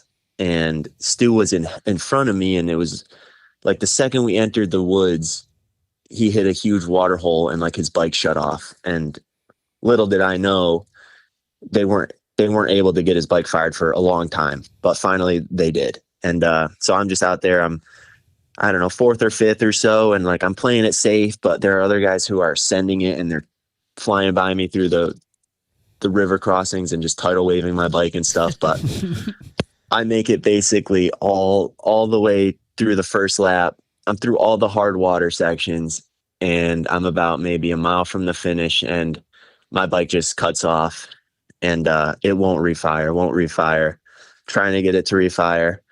And I'm kind of like down in this little ditch, like hole, essentially, trying to get it to refire. And Josh Toth was behind me at the time. He comes up to me and he just sacrificed his race and was just literally, I didn't even have to ask. Next thing I know, like his bike is parked and he's running over and he's like, do this. He kind of has had experience with these types of things. And so we're working on my bike. We have we pull the air filter cover off. The air filter is just soaking wet, drenched. We pull the air filter off to try to give it more airflow, and we're trying to get the bike started. So then we have it like flipped up on the back fender, trying to pour the water out of the exhaust and out of the air boot. And still just cranking it, but at the same time, don't want to kill the battery, but cranking as much as we can. And then we have it fully upside down on the bars and the seat. And we're pretty much in the track because it's so wet and slippery. And like I said, we're kind of in this ditch. So it was really hard to try to get out of the trail. So people are still passing us and we're like working on the bike. And maybe about here is when Johnny Gerard, who was racing XC2 at the time, caught us and essentially just stopped and is like, you guys need help.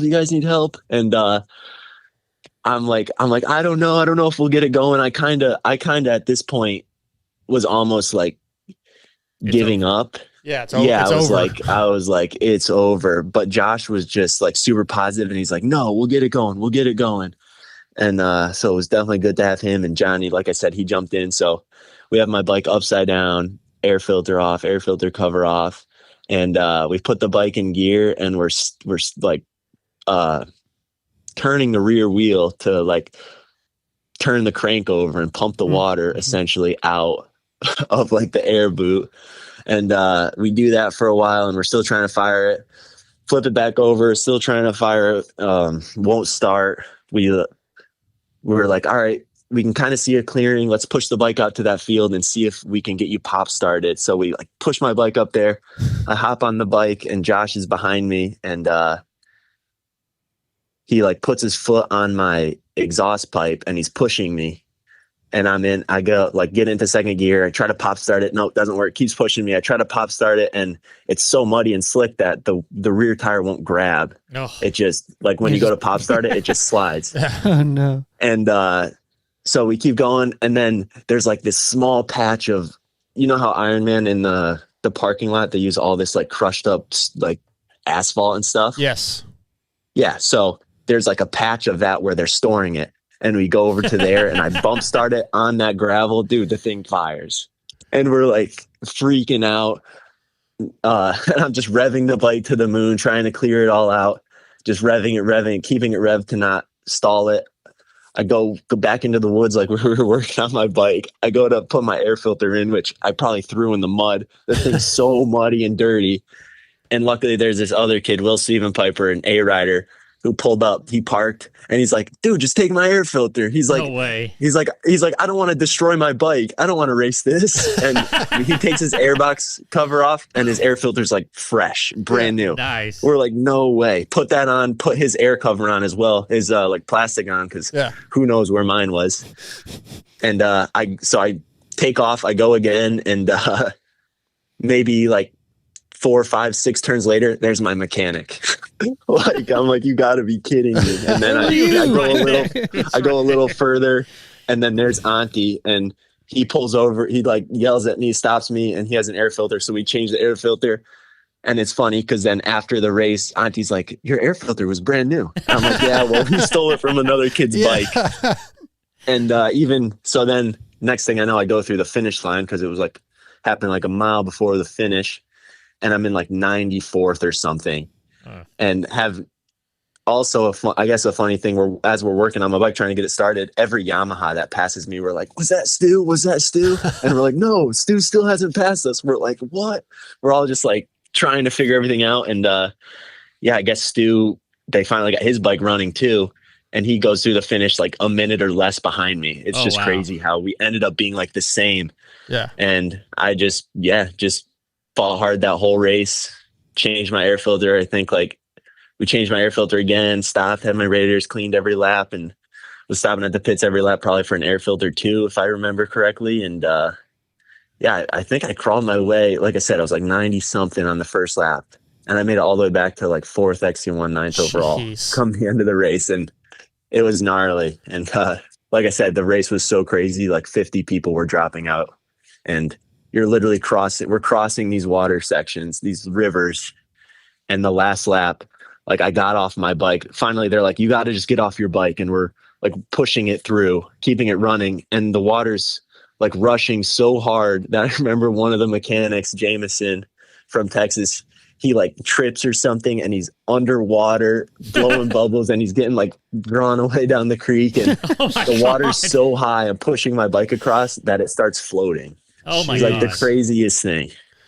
That Jason Weeds was right. That's one of the best stories I've ever heard. No wonder the cross country guys they do good when they come to mud races. Yeah, Supercross and stuff. Yeah, it's like as long as there's not a river flowing my bike away, I'll be all right. Yeah, that's an amazing story. Ben Kelley tonight, brought to you by Guts Racing. We got a few more for you. What'd you have, TJ? We have a listener in the chat. Moto Man had a pretty good question, and he says purely soul riding question. Winning or not winning, so not result dependent. What was your favorite track this year that you rode? That's a tough question this year. And I have a follow-up too. Go ahead. Honestly, Florida's one of my favorites. Ooh, wild boar, huh? Yeah, just, I don't know, something about riding in the sand is like super fun. And for Florida, the first 2 laps are badass. After that, you start to get tired, and it's maybe not the coolest, but super fun. I always like snowshoe, but this year, I don't know, maybe not one of my favorites. Yeah, probably Florida. I don't know. Nowadays, the GNCCs are just, we have so many riders. We go to the tracks so much nowadays. They're getting very, very hard packed, very fast and polished, and it's just the way the sport's going with how many races we have. So, I mean, not complaining. But it just changes, yeah. So that leads me to my follow-up was, what's a track that you looked forward to this year, but then like after the end of the race, you're like, yeah, the layout wasn't as good, or like you were let down by the end of the weekend by either the track prep or whatever, or the way it. Yeah, broke I think Ironman's getting like that, unfortunately, because that used to be my favorite track when we started going there because the dirt was so good, but it's just gotten washed away or pushed off by all the riders. Do they run the same route every year, or do they change it up? It's pretty similar year after year. They change the direction, and they'll add new little sections here and there. But for the most part, it's pretty similar. Yeah. Gotcha. Yeah, I've done that one 3 years. I didn't do it this year, but I did the 3 years previous. I did it. The first time I ever did a GNCC was at Ironman the year in 22. So the year after the monsoon where it was perfect. That was my first ever GNCC, and then I've done it a couple times since. But okay, I got a couple more for you real quick. I want to ask about training at Club MX. It's become the KTM off-road training facility, and you also train with I don't even know how to describe it. Like Grant's your teammate through KTM, but it's another factory team. But talk about training at Club MX and training with the Landers Racing KTM group also. Yeah, it's cool. Club MX has been really cool this year. Definitely, I had pretty good expectations going into it, but it definitely exceeded them. Johnny Gerard and I went and checked it out about this time last year. And kind of after we left, we were like, yeah, this will definitely be a good spot just with the variety they have of tracks, the moto tracks, the sand tracks. No matter how much rain they get, you can ride a sand track. They're always really good about prepping something up. Mm-hmm. And then, how they have the woods loop now, or the woods section where we have a few different loops in there. It's been good. Just kind of refreshing too. Something new, different new place to ride was cool. And training with the Landers KTM team, like with Grant, was nothing new to me. I feel like ever since I started riding for KTM and racing professionally, like my few years XC2, Josh Toth and I were battling for the championships, and we raced together. A little bit different because we've known each other forever, so we're good buddies and we don't have egos, so we could kind of put it to the side. But I feel like everyone I've been lucky enough to train with is that same way. Training with Craig in 23 when he won the championship, and with Johnny and now Grant. It's cool. Like, it raises the level, riding and practicing with younger kids, and not being the fastest one during the week is cool. And for sure, it can be like a little bit weird at times, but I think for the most part, it's really not. We're able to just do what we do during the week and have fun and push each other, and then show up to the race and we're like, all right, well, best man wins today. Is what it is, Nice. I love that place. Do you ever slide over and do a couple laps on the Supercross track, or get those guys to come do a loop with you? We had Maximus on a few weeks ago, Volin, and he said he hadn't rode the off-road loop yet, but you try to drag those guys out? No, I'm definitely not on the Supercross track. Okay. I watch them ride, and it'd be cool to ride it. I think with proper suspension, it would be fun. As long as it's a fresh prep job, I'd be into it, and not having to worry about going race pace. But it would be super fun. And I know a handful of the guys have rode in the woods loop a bit. Some of even the workers and trainers and mechanics there, and then the amateur guys. And I think even Jet Reynolds was out there a couple of times riding it, and I wasn't there at the time, so I didn't get to see. And so, they dabble with it a little bit, but for the most part, I think everyone sticks to what they know and what they're focused on. Yeah. Okay. Yeah. I got a listener question from Taylor Darden, wants to know, because I know you did some enduro races. How does the Gobbler Getter enduro compare to any other enduro? Pretty similar. Okay. Yeah, they're all pretty similar. They're all single track trail. Some parts are really tight. Other parts are a little more open single track, and parts of the trails are fresh, and then other parts are old hare scramble track or used enduro trails, so they'll be rough and beat up. But all the enduros are pretty similar layout and types of trail. It just depends on where the location is for the terrain. Okay. All right, and my last question is with this, how successful this season was there a reason that you weren't on the ISDE team? Did they ask you? Did you just not want to do it? What how's that work? No, I mean, I would have liked to go, definitely. With it being my first year coming back from the injuries, I still wasn't in a great place, still struggling. And that's such a grueling race for 6 days, but I still think I could have done it. And, I put my hat in the ring. I essentially told them, if you want me on the team, I'll go. But if you think someone is a better choice, go for it. And yeah, I went and I did a sprint enduro at one point, April or so, maybe. And, didn't do the best. And Cody Barnes, who they chose, had a really good ride that weekend.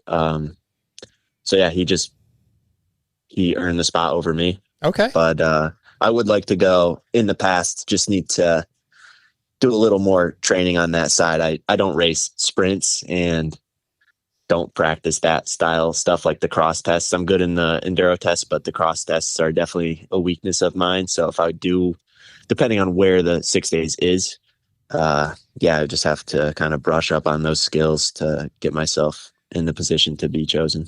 All right. Yeah, we had Corey Steed on the last show, and she crushed it over there. So we really, the guys in the studio, myself and the two other guys, we've done a local enduro race, and we all pretty well sucked at it. It was terrible. Yeah. One of us, we won't say who, quit. Only one of us finished. Well, yeah. But I stopped, much like Josh Toth, to help a guy that got life flighted out. So that's why my time ran out. Went by us splashing you didn't care about the injured rider. You just didn't care. I was finishing. Yeah, I didn't. Needless to say, there's a lot of missing context to all of that. Yeah, we don't have time for all that, Scotty. Yeah, exactly. We don't have time for why you where quit. are you guys out of Texas? Yeah, we are in Barnwell, East Texas. Yeah, Barnwell Mountains, right? Yeah, they used to do a GNCC there back in the day. Okay. Yeah, maybe it was 21 or 2020. We had a national enduro out there, which was really cool. I wish we'd go back there. Not sure why they don't, but because it's all red Texas rocks has some cool riding. Yeah. Yeah, it's a cool place. We don't get a lot of that kind of terrain around here, but Barnwell's pretty popular. Yeah, and it's huge. It's huge for people with like side by sides and Jeeps, and there's all kinds of trails out there. It's endless. Yeah, I mean, if you guys are into trying to do some trail riding and get better at it, this guy Cole Kirkpatrick, who's down there, does this fun ride in December, and it's like on his family's property, and they do like 3 different loops called the Grinduro. Super fun event. I've done it a bunch of times. So if you're looking to, brush up on your enduro skills, what part of Texas is that? Yeah, do you know where in Texas? Post Texas? Yeah. I don't know if that's anywhere near you guys. Texas is massive. We'll have to text you and get the link or something like that. Yeah. Well, I'm sure we could look it up. Yeah. That's I actually, like, as I've said, I've done, thanks to Yamaha and KTM, I've done Ironman 3 times, Wild Boar once, and Big Buck once, and I love it. I absolutely love it. I'm not even good at it, but it's just so fun. So I do want to do more off-road riding. In between Abilene and Lubbock. But Ben, dude, honestly, it's been a pleasure. I'm glad that Jason Wygant gave me the background on that story so we could get that out of you. And really, congratulations on a great year. And 26 will be here before we know it. So all eyes will be on Ben, Kelley, and Grant Davis. Yeah, for sure. I'm sure there's going to be some more guys in the mix too. Yeah. Stu, and I think Caleb's going to be better next year. And Johnny G will be back with vengeance for sure. Yeah, it's going to be exciting, man. Honestly, the GNCC just gets better every year. I'm going to do a one-on-one with Zach Herron pretty soon because one of the voices of GNCC, and we just really love it. Yep, cool. All right, Ben. Hey, thanks so much, dude. Have a good night, and we'll talk to you soon. All right, thanks, guys. All right, see ya. That's Ben Kelley, brought to you tonight by Guts Racing. I've got to get Shawn on the phone. That was a good interview, man. These GNCC guys are just so much fun to talk to. They are. Yeah, it's fun. And they usually have I don't know if it's just because of, I'm sure any of these pro guys pretty much grew up racing it. And it seems like I guess you'd call it like the atmosphere there breeds a lot of personality. Yeah. It's just so much more humble, down to earth. And they grew up racing with their pro guys, pitted like 2 rows over for them, and I'm sure it's the same way with them. Yeah. All right, our next guest of the night is going to be brought to you by Yamaha Motor USA. You already know Yamaha doesn't just build motorcycles, they engineer legends like Chad Reed, Cooper Webb, Ryan Villapoto, Damon Bradshaw. The list goes on and on. Visit YamahaMotorsports.com. Tonight, YamahaMotorsports.com brings us the race director for AMA Arena Cross, Mr. Shawn Smith. What's up, Shawn? Hey, not much. How you guys doing tonight? We're doing good, man. We've been having a pretty good show, I think. What do you guys think? Good show? Oh, yeah, always. Every show's the best show. We've had some fun tonight, and yeah, we're ready to talk a little bit about Arena Cross. So, first things first, I guess, are we still on for round 2? We good? We're good. Everything's ready to go. It's what are we, just about 4 weeks away now, and we're pumped for it. Yeah, there's a little bit of a gap between round 1 and 2, but then things are really going to kick off like normal. And honestly, we've been excited to have AMA Arena Cross back recently in the last couple of years. And I do think there's room for growth, obviously, but the series offers a lot of excitement and opportunity. So it's a good thing to have it back. Yeah, it's definitely got a lot of excitement and opportunity. We've added some new things this year where as far as growth, we've added some new things with the FIM North America. We're going up to Canada for a couple rounds. We added our round in Sturgis. We just had a round in Huntington Beach. Lots of new and exciting growth that's going on over here. Yeah, so those events, I want to talk about those specific events within a topic that I think TJ and I want to bring up in a minute, but I do want to ask you, last year, the e-bikes, the Starks were pretty heavily featured and not so much this year.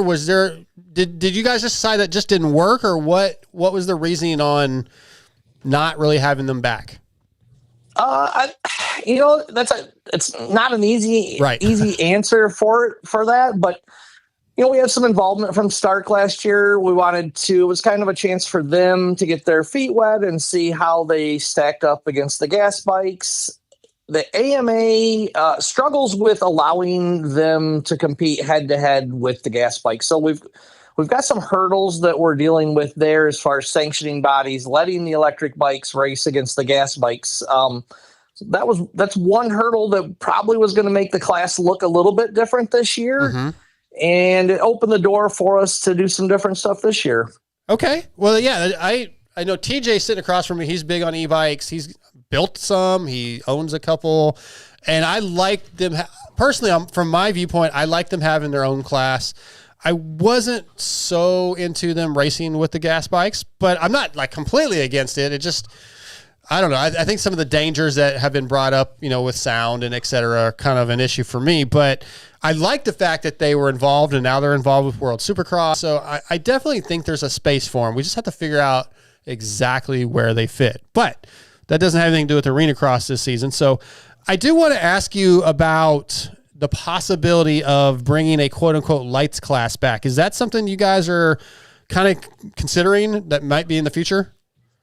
Well, if you consider the future this season, then it's happening. So we actually announced it a little while ago. The lights class is coming back. We're bringing back the historic class that was kind of a platform for a lot of racers to get their start in it. And we've got a lot of reasons we thought it was time, and a lot of reasons we wanted them back, and they're happening this year. So what are some of those reasons? I know I've talked to some of your guys off the air, but I want to say on air, like, what was the discussion? What were the main reasons to bring them back? Well, I think there's two main reasons. One of us, it's a little bit selfish on our end, but we need another storyline to talk about throughout the week. If we just cover the top guys from the AX Pro class, and we're only talking Cole Thompson, Robbie Wageman, Justin Starling, Ryan Brees every week, then it gets a little stale with just those 4 or 5 guys. There's not much storyline there, and adding that other class brings us a chance to talk about all these other up and comers. So we're going to have, Revan Gordon coming, or Fabiani. It gives us a whole nother group of racers to talk about. And then that's on our side. On the racer side, we really want to have a place for those up and coming kids to come and showcase their skills and not have to race against the top guys. Okay. So I had heard something along the lines of you're going to limit some of the top guys from dropping down into that class too. So I guess the younger and more up and coming guys can get some more exposure up front. Correct. If you're in the top 5 in the AX Pro points, you're not going to be allowed to race the lights class. So that's going to keep the guys out that probably would dominate that class if they drop down and race both. Yeah. But yet it's going to allow the other guys in the class that are, the back markers in the main event would get a chance to collect another check. And obviously those other guys to come in that are newer to arena cross to not have to race against the veterans. Yeah, I think it's really a good idea to have these guys out there. I think for the fans, for the viewers, we want more racing. We want more names. We want to see these up-and-comers, and I like the idea of opportunity and exposure for these kids. But TJ, who just asked you that last question, his son, Doc Smith, raced your series last year. And for him this year, financially, like he just couldn't make it work because the travel schedule was very expensive and, you're not necessarily earning enough to really do it all. So TJ, maybe I need to let you ask this question. Well, so this year he was going to race your series. We did it last year, and I would say seeing behind the curtain, being down there with the stuff, like y'all run an amazing program. The final reason why he didn't run that series is because up until here recently, there wasn't a 250 class. And since he's racing 250 Supercross, he wanted to focus on a series that had a dedicated 250 class, which I guess now y'all have. But when he looked at this travel schedule with shipping his bike, with flying in, hotel rooms, flying home, all that kind of stuff, it was like $10,000. And being on the 250, racing against the 450s and that kind of stuff. And with the payout, there was just not enough money to offset that. Well, I totally understand that. And that was some of our reasons of adding the 250 class because Doc was going to struggle to make a decent check every week racing against the 450s on a 250. We're adding another class now. He has a chance to come in and make money in the 250 class, make money in the 450 class. So it's a little bit more lucrative for him and a chance for it to be something that he can pull off. Yeah, and we definitely noticed that, and that's one of the reasons we needed to add it. And as far as the travel cost, I wish there was an easy answer to that. It is tough to find the right venues that make an easy travel pattern for everybody. We're already working 2 years and 3 years out to make it so the routing is a little bit easier for the guys. But we do have the crates that we offer transportation for guys. Well, I will say, I like how the series are right now, where we have some regional series, like with Partzilla and then the GT, but then you have and I'm going to put in air quotes up, the AMA, the official Arena Cross series that goes pretty well coast to coast. And I think that's a good thing for young racers, young pros coming up and stuff like that. I think so. And there's a spot for all the different Arena Cross series. We do concentrate on being the national championship, and not this year we're the FIM North American Championship. And we struggled with the 250s to make sense for a lot of these 250 racers to travel around and race the whole series. So it was one of the reasons we're a little late on making the call, because we just didn't make sense of a lot of the guys would struggle to do the full series. Yeah. I think that you'll see in the future that we will have an East and a West division for the 250 guys. Oh, that's awesome. That will give them a lot more of an opportunity to compete for a championship at this level.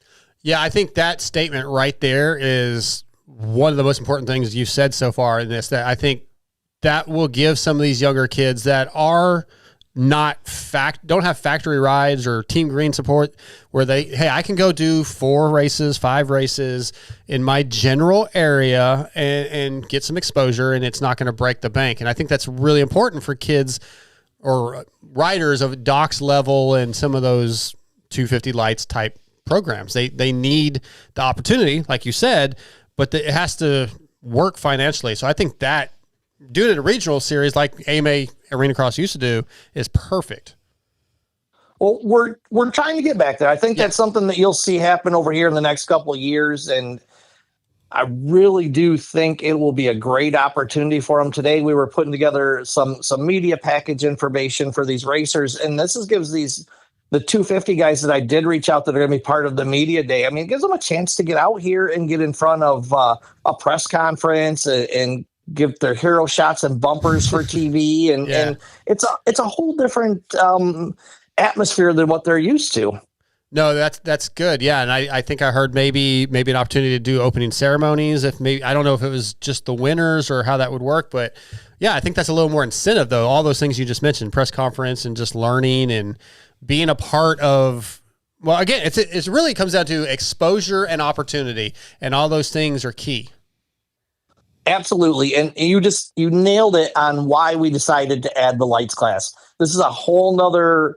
We get to talk about another group of 5 or 6 guys every week that are racing for that lights championship or the lights event win that single night versus just the group of guys from the AX Pro class. Yeah.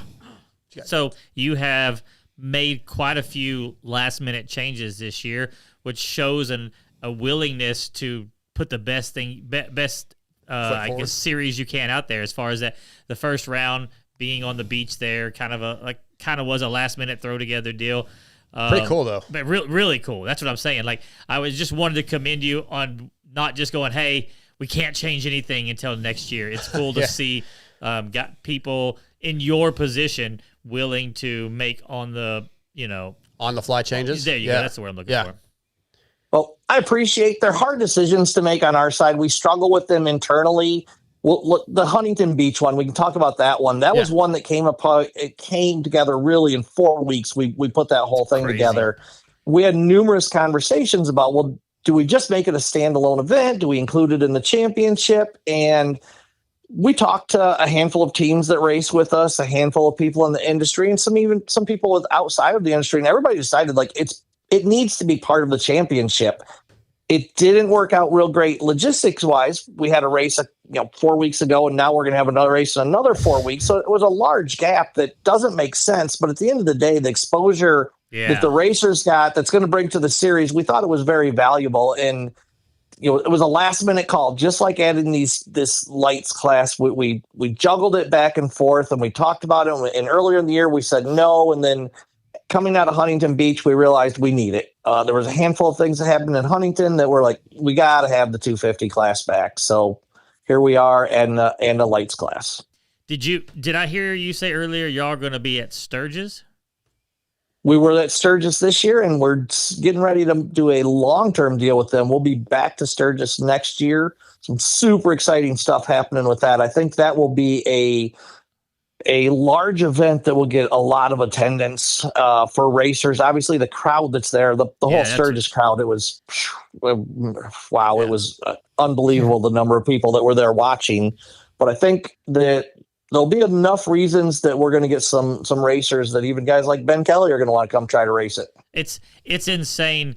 Just the thought of the logistics to try to get in there and put an arena cross race on in the mayhem, which is Sturgis. Well, to give you an idea on that one, this is kind of an interesting story on the inside. There was a concert the night before we could start moving dirt when the concert ended, because we basically built a track right where all of the attendees were. Yeah. They were all moving out about 12 o'clock. The concert ended. We thought we could start moving dirt by 1 o'clock. It was probably 3 o'clock in the morning before we started moving dirt. And then our team had to have a track ready by 10 a.m. So we had 6 or 7 hours to have a track done, and that includes moving in hundreds of loads of dirt. It was a challenge. I've been working for like 3 months to build a track at my house. Yeah, well, that's why you're not a professional. Well, yeah, I'm really looking forward to the series kicking back off. I mean, last year, Ryan Brees and Freezy went at it. We don't have Vince this year, but I look for Austin Politelli to step up, and I don't think Starling's results in Huntington Beach, where he didn't have any time on the bike. So I feel like those 3 guys, and Cole Thompson too, I hate to not even put Robbie Wageman in there, but there's a good class of guys that I feel are all very equal in their abilities, and I believe it's going to be a very, very good season again this series. And I'm looking forward to it. I 1000% agree with you. Obviously, Ryan Brees comes back. He's got a couple second place finishes. Mm-hmm. You know, Kyle Peters and KP's Vince back. Yep.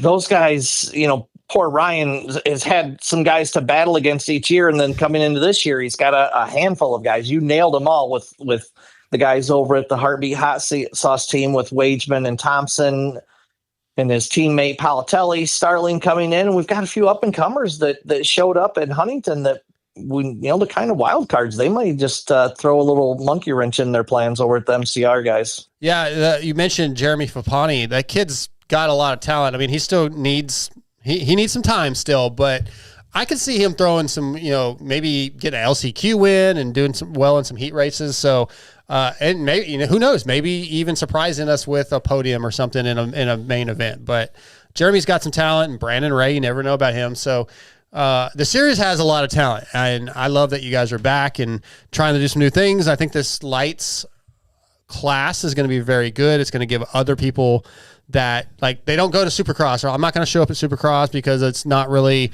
hey, I don't have an opportunity to make the main event or the night show. So, but we can go to Arena Cross, put on a hell of a show, get some experience, and it's still, it's kick-ass racing. Yeah, I agree. And I think with the number of fast guys we have this year, it's going to slow down the pace of the events. We're not going to have one or two guys checking out and kind of putting a big gap on people. So a guy like a Fabiani is going to have a chance to be in that fight because the other guys are going to be battling and slowing that whole thing down. Yeah. How about your TV deal? Is it same as last year? Or are we're still working on that. So we're obviously we're going to be live on the Ride TV app, no doubt. We still have a couple TV deals that we're working on to nail that down. I know it's 4 weeks before the season. I wish we had them done, but there's so coming out of Huntington Beach, we had a lot of renewed interest in the series. So I think we're going to see some movement that's going to be really good for everybody.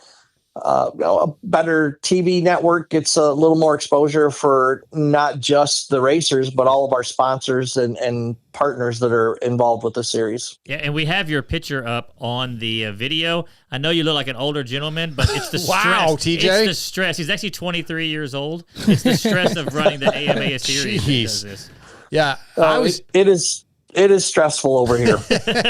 Yeah, I was bringing up the TV package because TJ across from me is one of the cheapest human beings I've ever known, and he's always like, I got to get another app? Why can't it just be on a regular TV channel? And then Scotty has across from me, he hasn't asked any questions because we've been hogging it, but he has Hulu TV, and he's like, I really like it when they're on like FS1 or something. So I've already paid $100 a month. I don't want to pay for something else. So, we got World Supercross on their own app. We've got Paris Supercross on the MXGP app. He could give us a link and we could just watch them all and give him coverage every week. We won't abuse that. Well, I think you'll like some of the news that will be coming out because we totally agree that everything should be on, at least maybe not everything on one app, but if we can commonize some things and make it easier for everything to be for eyes on the Arena Cross, then that's a goal of ours. I just paid for the Ride TV app, man. It wasn't that expensive. These guys are just being lame. Well, that's kind of how I feel. When we had our own app and we're doing it, it was 30 something for the season. It was $2.40 per race. Exactly. It's $2.40. If you can't afford that to support the racers, then don't watch it. No. Hey, I know it's a joke, but yeah, at the end of the day, it's not that much for what you're getting. No, it's not. And it's part of the sport, unfortunately. The apps right now are a way for us to watch racing that we can also put content on there that's not something that's going to be on the network. We put a lot of effort into our Arena Cross Insider. We tell the story of the racers and the story behind it, and we can put those on the app and not have to worry about what's in them as far as content, because on TV, sometimes with the action that's happening on Arena Cross, we've been brought in by the networks and said, hey, man, we got to tone down some of this. And when we have our own app, we can run things how we want to. We blame that on Galdi. That's all Galdi's fault. I'm not going to deny any of that. Perfect. Well, Shawn, dude, thank you so much for your time tonight. We look forward to covering those races when they kick back off here soon in Boise, right? That's the next round in December. So that's coming up. Yep, Boise, and then we're wide open where we're racing January and February every weekend except for 2, I believe, in those 2 months. Well, awesome, man. We appreciate you coming on here. We're excited for it, and it's great to have you on for just a little bit. Thanks, guys. Have a good one. You too, Shawn. Thanks. All right, bye. All right. That's Shawn Smith, brought to you tonight by Yamaha Motor USA. All right, we've got about 6 minutes before we got to get Hudson on. We are just back to back tonight. I just realized because I saw the photo of him, I know him pretty well. Oh, really? Yeah, we spent a lot of time talking and hanging out. Didn't realize who. Just didn't realize that that's who was going to come on until I saw his picture. So Gotcha. Good dude. Okay, let's jump back to Grow Your Ass Off for just a minute. All right. And I'll text Hudson in a minute and tell him we let's finish Grow Your Ass Off, and then we'll get him on. Let's finish it. Goodness gracious. We did the Discord ones. Do you guys want to go? You want me to go? Yeah, no, I have one now. Is it me? No. Oh, please, damn it. All right, Scotty, go. It's like, yeah, all right. I agree with what he just said, that it's only, $2 and something for a race, but that's that race. And then I got to pay for it for this series and for this series. And they wanted me to pay $23 just to watch Paris. And then it's like I already pay for a live TV or cable or whatever you want to call it. And like those have 100 channels on it. Like, can we not just put it on one of those? Well, it costs money. I pay money. I'm paying $100 a month. But they're going to do it again. It's a business, right? So they're going to find out what the best way at the best value for them is, not for you. Right, but I'm just saying in general, the whole streaming thing has just gotten out of hand. Like what? Like if like I guess, but go ahead. No, I was just gonna say, why if they just sounds insane, but if you just if they put it on YouTube, they can make the revenue from people watching it. But they're like, no, you can't have it on YouTube. We can't have it on this. They can put it on YouTube. There they can stream has to be a reason they don't you think? Because they don't realize how much money they can make off people watching it, in my opinion. Okay. You know what I mean? I watched, it was funny. I watched it was actually, we've had one of the guys on the show before, Reaper Dog. Him and this other guy were doing like a watch party thing. So like they're showing the race, but they're not really showing the race. They're showing their like commentary over it, but you can like still hear the race. And that's how I was watching the WSX. And I watched the recap of the Paris race. Mm-hmm.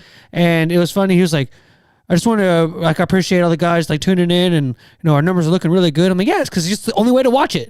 Like, I mean, it's not like I just pay for MXGP TV because I want to watch the GPs anyway. But I just, but see, I get the GPs on my CBS Sports. I like having them on demand, and just like I can watch them live. I can watch them. I have them all recorded. I can go watch them whenever I want. If they put it on YouTube, and they would probably get so many more views. I believe they could probably generate more money that way. Maybe. I think so.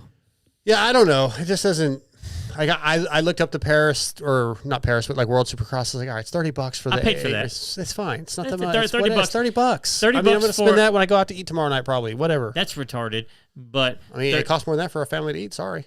Oh, for a family. I thought you meant for you. No, but I mean, you would. Never, I would if I was getting a steak for sure. But I know I'm not going there. No, we don't have time for that. But that's your. Well, with the WSX thing is like they used to. I know they changed all this stuff, and I'm an idiot and stupid, and I get it.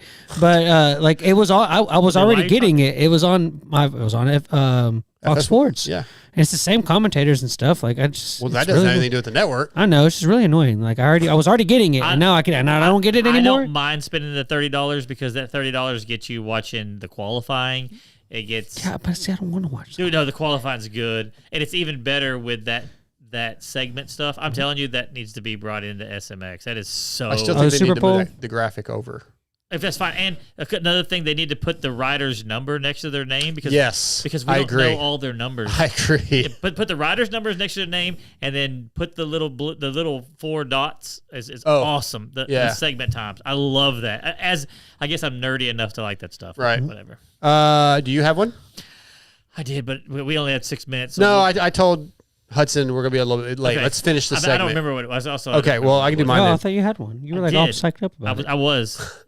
Well, I'm gonna do mine, but first I'm gonna flip the script, and I'm gonna give some praise. So no, this is not for me.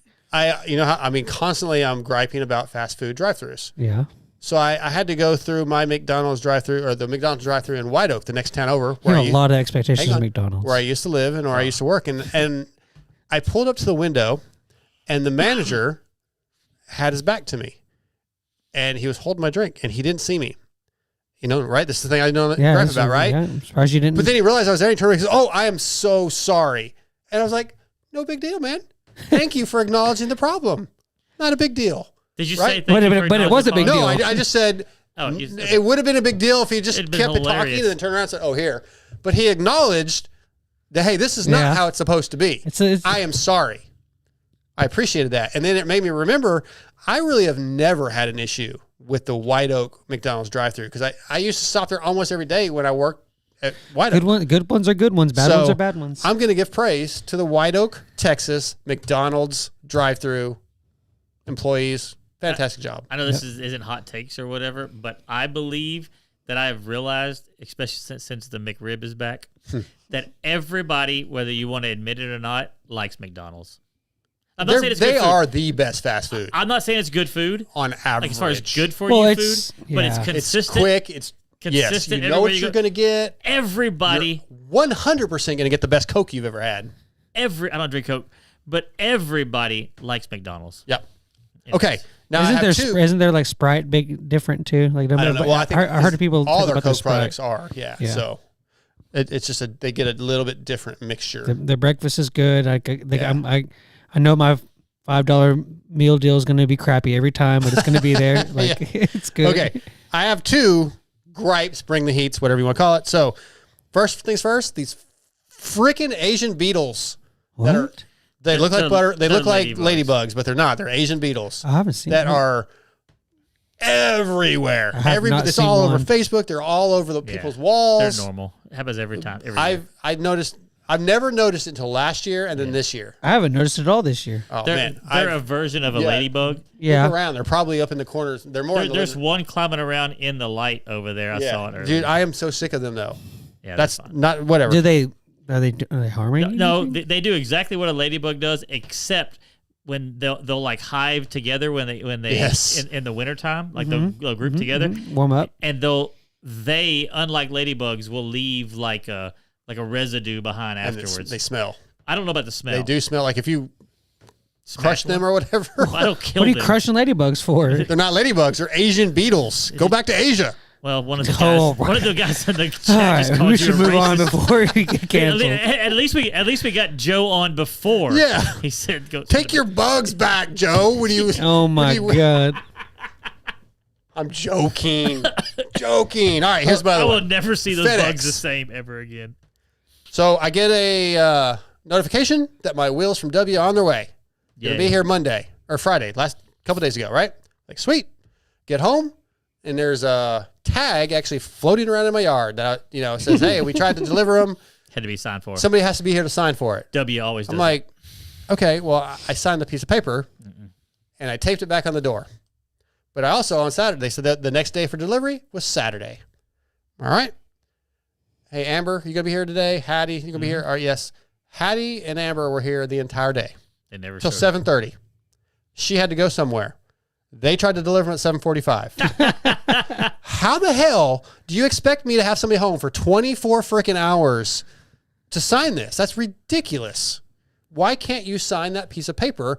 I said, yeah, leave them. Yeah, because there's so many people that would say it would take it and then say they never got it and then file a claim. Well, and plus, and like people just stealing stuff off the porch is at an all-time high. But that's my risk if I signed and tell you to leave it. At that point, but I see what you're saying. Too many people that will say, "Oh, it's my risk." But as soon as you're missing, a $500 back wheel, you know what I mean. All right, fair enough, but it's not.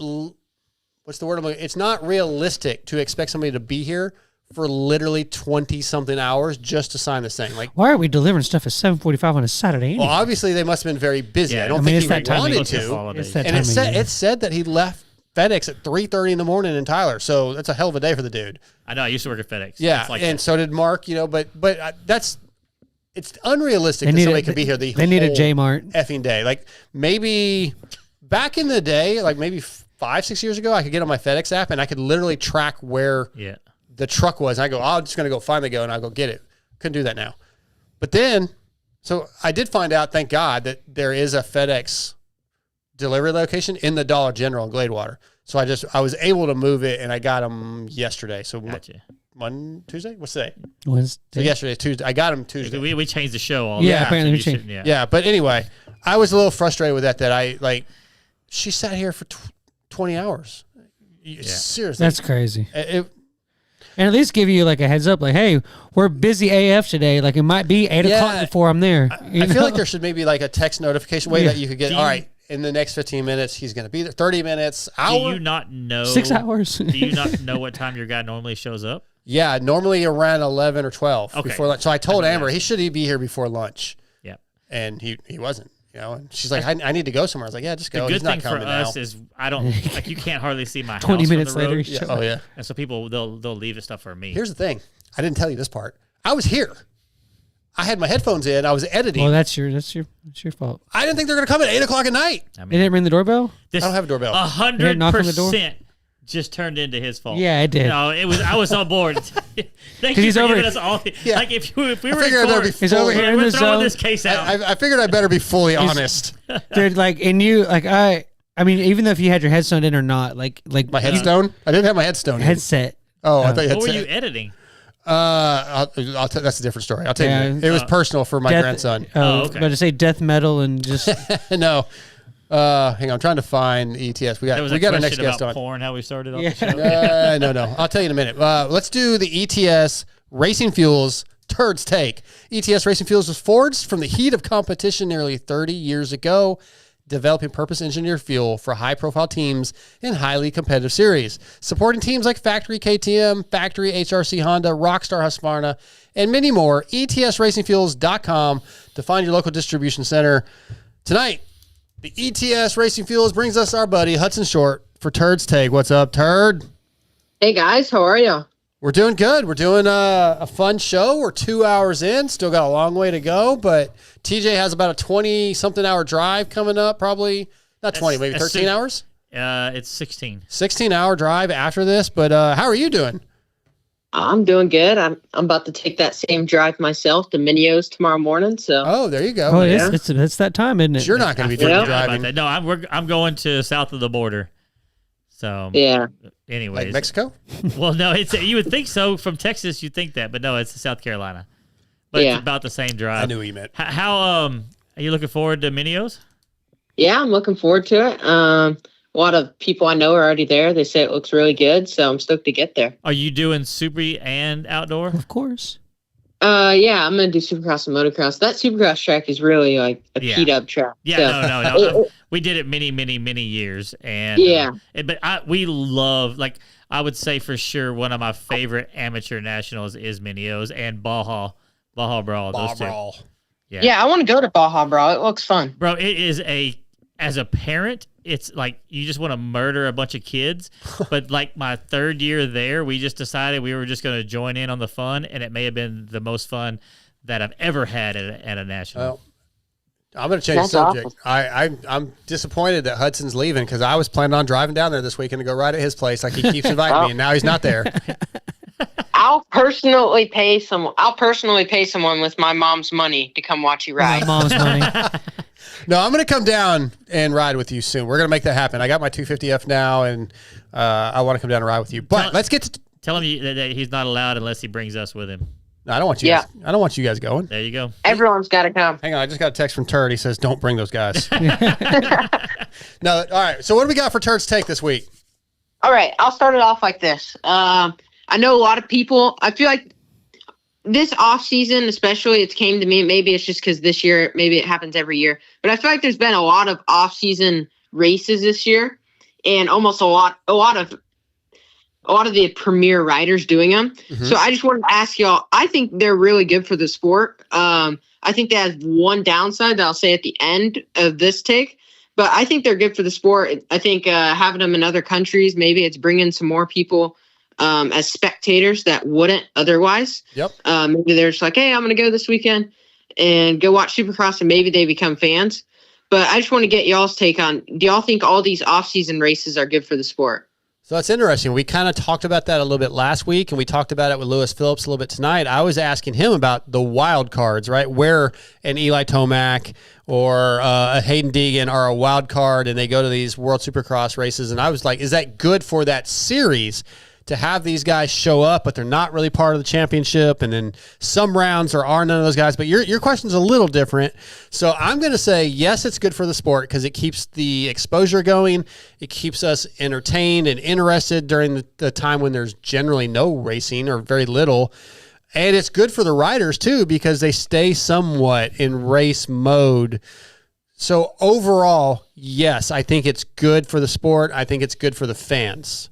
Scotty? Go ahead. You want to go for it next time? No, y'all go ahead. Go ahead. Scotty? I think it's good. Turd's take, it was exciting to see these guys race and keeps the sport relevant and going. I think what's interesting from my point of view is like how we try to take a lot of stuff from these races and like forecast like how the Supercross is going to be from them. And it's funny how like if a rider does good, well, they're going to be great next year and they're a championship contender. And well, if they don't do good, well, then it doesn't really matter because it's just an off-season race. So it's just kind of funny to how it changes per the result of the rider. Yeah. That's a good little take there. I feel like a lot of people have been talking about like Malcolm, especially after Paris. Okay. But I was going to say the only downside that I was going to say about these off-season races, I think a little bit of a downside is it kind of wears off the excitement for Anaheim 1 a little bit for me. Mm-hmm. It's different. It's a lot different because it's probably a lot more nerves for the guys too. But I feel like, especially for some people I've talked to, it makes it feel like there wasn't even really that much of an off season to some people. Like they just see the same people racing. They're just on different teams. I can see that a little bit. It doesn't do that for me because I do separate the things, but I can see where it's like, a little bit of what's the word? You don't know what you got till it's gone kind of thing. And if you miss it, literally there's nothing for 2 months.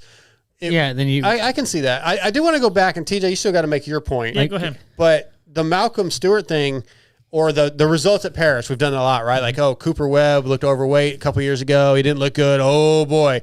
And then he comes out and does fine, right? And then he wins a title last year.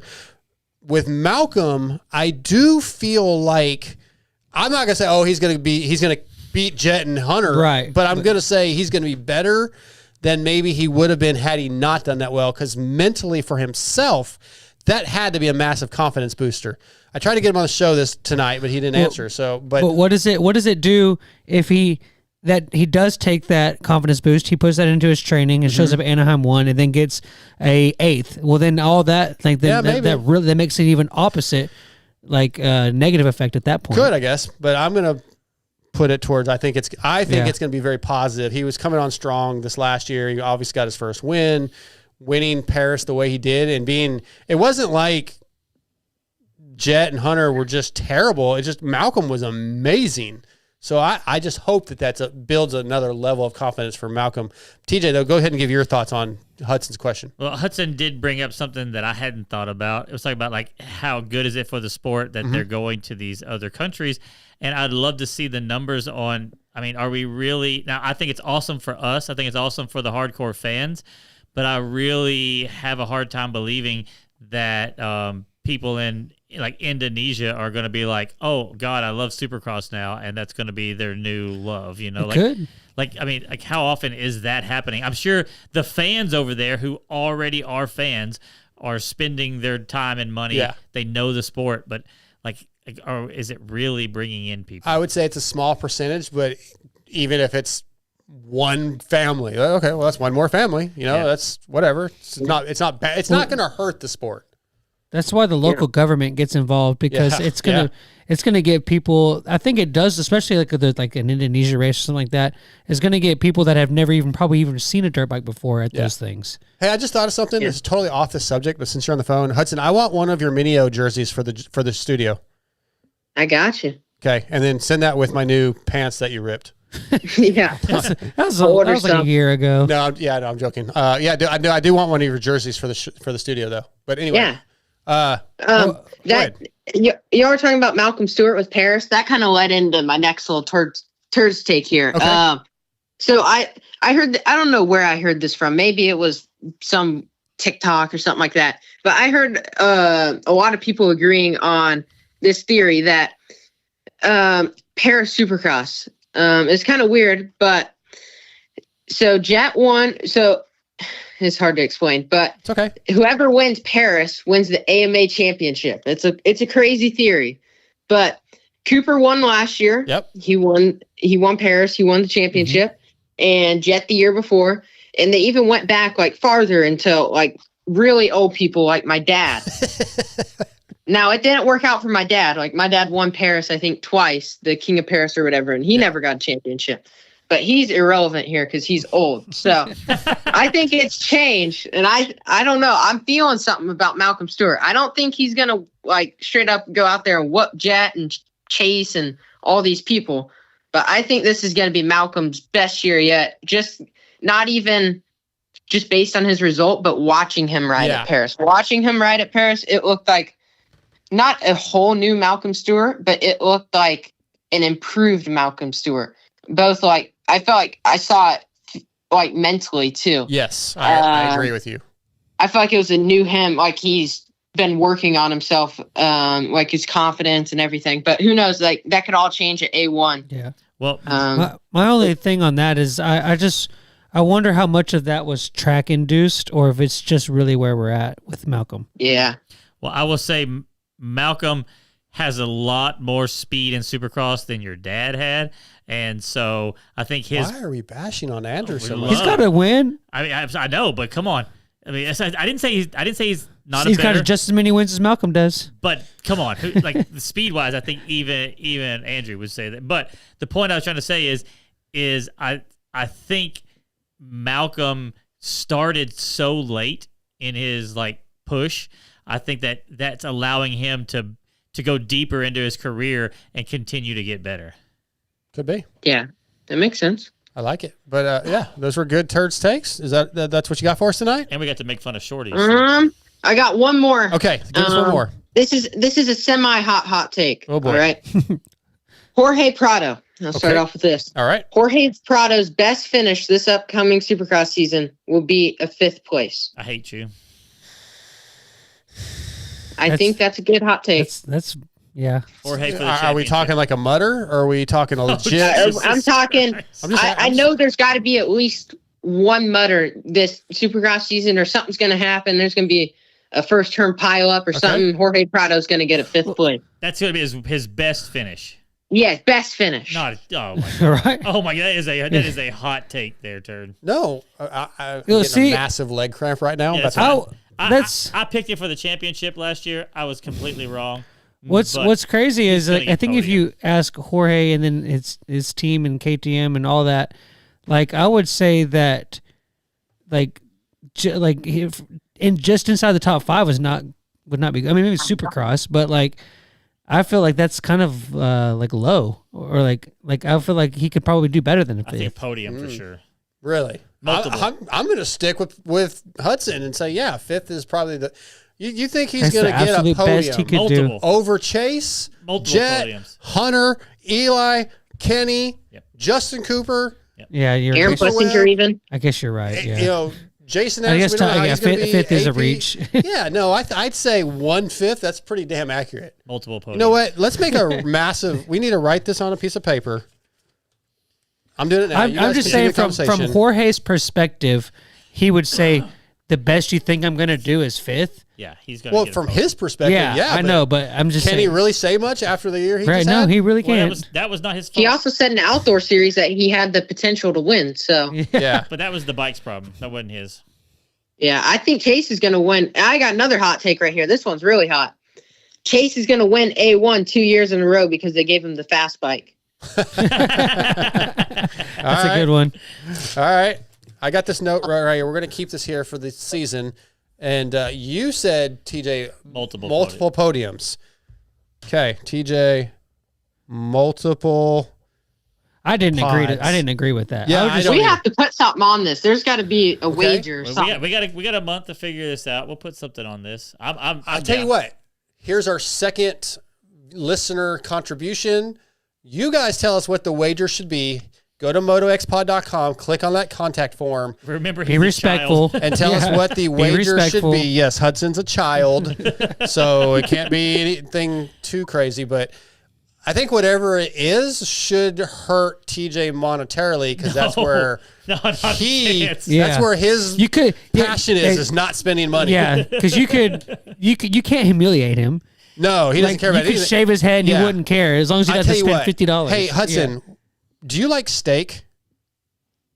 Like to eat a good steak? He doesn't care. I guess. I'm just because TJ hates spending money and more than anything hates spending money on food. And like All right. Yeah. I would love for him to have to buy you like a $50 steak. I'm not. We should just go to Vegas and just get me the gold one. Oh, there you go. I know. We'll come up with something. Come up with something. But I want our listeners to hit us up. Use that contact form on the website. We'll come up with something good. I like this though. This is gonna be fun.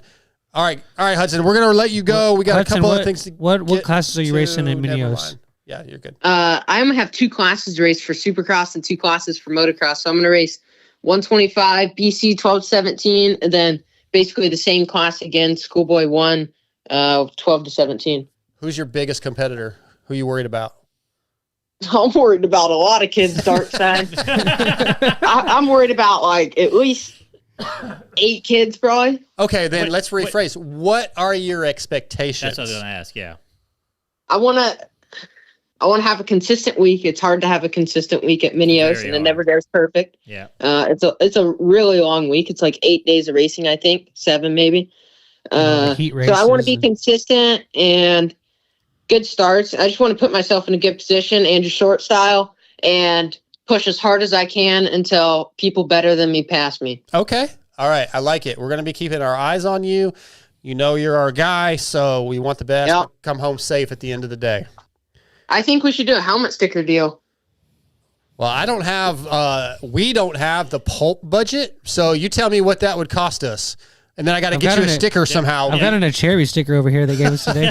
He wants a MotoXpod sticker. I don't even know how I'd get you a MotoXpod sticker there. I don't know. I'll text Maybe you. we can do it for spring nationals. We got to. Oh yes. Let's do that. I'll get my agent in time. I'll get my agent in contact with We'll you. figure something Yeah. for spring nationals. Yeah, we'll do something for spring nationals. Is your That's for agent sure. also called Mom? Possibly. All right. We'll get it worked out, Hudson, but thank you for doing this for us, as always. Yeah, thank you, Dark Side. All right, buddy. Good luck this week or next Thank week. you. All right, see ya. Bye. That is Hudson Short tonight. You know what Brought I'm to worried you. about? What's that? I'm worried about the ETS. last 2 rounds of Supercross coming up, and I'm like, come on, Prado, 2 more. He's got 2 more chances for some Yeah. podiums. Yeah. All right, that's cool. I like that we have something like that to look forward to. That'll give us some more excitement through the season. So, but we do need our listeners to get involved and give us some suggestions. I do like the idea. What if he does just like come out A1 and podium? Well, then I guess TJ Like, wins. that'd be like the biggest story ever. Yeah. Right? Multiple. Well, you said multiple. That's true. I would be surprised. I'm like, I know how talented he is, Chase but Chase it's Supercross, and he's against the best Supercross riders in the world. I just don't think he's there. Chase gets first, Jorge Prado gets second, and then everything we ever Eli talked third. about in 2025 makes no sense. Yeah. That's a good point. What if Jason Anderson wins on a Suzuki? Oh, yeah. Oh that's- yeah. Yeah, Well, we Jay- already know that Suzuki's good because Yeah. Kenny's been on it. Or All right. Jason Anderson, like 1 lap from winning the bike stalls.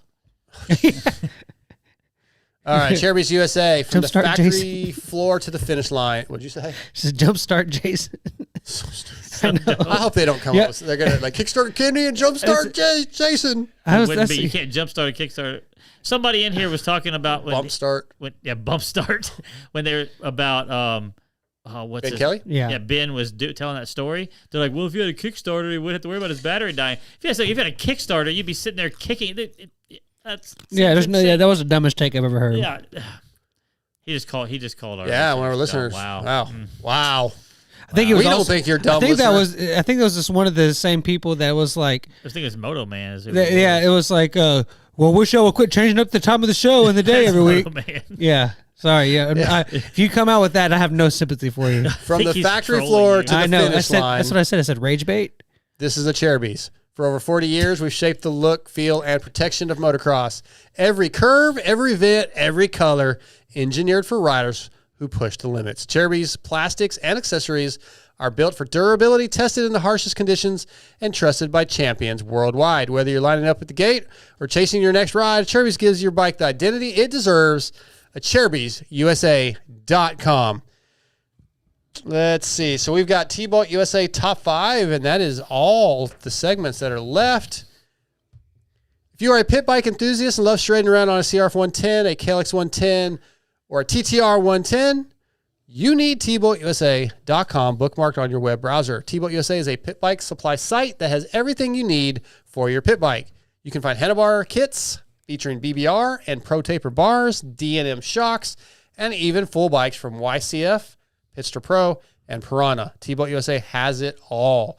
They even have parts or can find parts for the Chinese bikes that you bought beside your local highway. Visit TBoltUSA.com. Or Tractor Supply. Yeah, that too, right?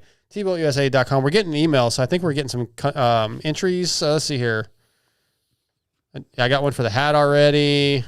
Got a couple others coming in, so that's good. We got a couple for the hat.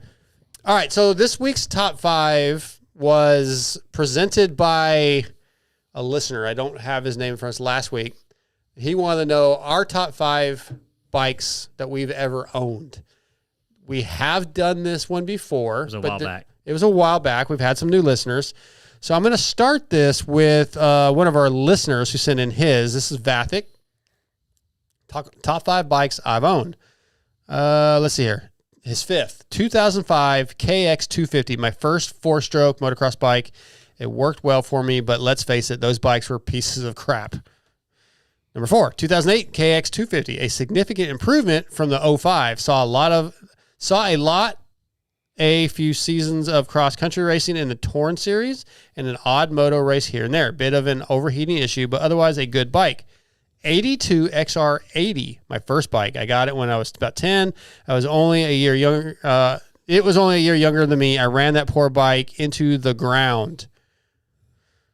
Did I not get it? Oh, number 2, 1995 KX125, my first bike. That was my first big bike that was all my own. Prior to getting this bike, I rode whichever of my brother-in-law's race bikes he wasn't riding at the time. Kept this one for a long time. Number 1, 2012 KX250. Got a killer deal on this bike when the 13s came out. It is still my current bike, and it got me through several seasons of cross-country. It's been sitting for a bit, just got the suspension rebuilt, and me and my buddy are going through and lubing everything. Should be in riding shape soon. Let's see here. In case you're interested, probably not, but I'll tell you anyway. Todd from KTM of North Texas was buying a 12 KX250F for another customer from a shop in Tennessee. The shop had already created up the 2 bikes together, didn't want to split them, so Todd bought them both. He then called my buddy, asked if he could think of anyone that would be interested, and got it in my truck for $6,000 flat. Not bad. Okay, let's do 2012? Yeah. For $6,000? So probably back then. back then. Yeah, Oh. not like yesterday. Oh, like, dang, bro. Like, you kind of, that's a friend? Yeah, back then, bro. Okay, let's do ours. Who wants to go first? I can. Okay, TJ. So my number 5 bike, it kind of dawned on me at the last minute, but what about? I don't know if I would love it now, but at the time, and maybe still now, I had an RM250 that I put a 290 kit in it. Okay, and what year? An RM2 is 05. Okay, RM250 2-stroke, and had a heavy flywheel and Eric Gord 290 kit, and that bike was just so much bottom end. It was so smooth. It was like, I think it was the best of everything that could be 2-stroke. Okay. I've ridden some that were too much. Yeah. But I love that bike. Number 4 would be, it's a street bike, that NT650 that I have now. I love that bike, but it can't beat dirt bikes because I love dirt bikes more than street bikes. MotoXpod.com, though, there is a story up that TJ wrote about that bike. Yep. And then I've got a KLX 110 that belonged to a late friend of mine. I love that bike. I still ride it just like he did. And I've rode it. It's fun. Yeah, no, but it's just it really is a piece of crap, but it's just fun to ride. Mm-hmm. Is that the one? I think I wrote it maybe. Yeah, the one with kept banging my knees on the handlebar. Yeah, the bowling ball graphics and stuff like that on it. Yep. And number 2 is the E-Moto that I built.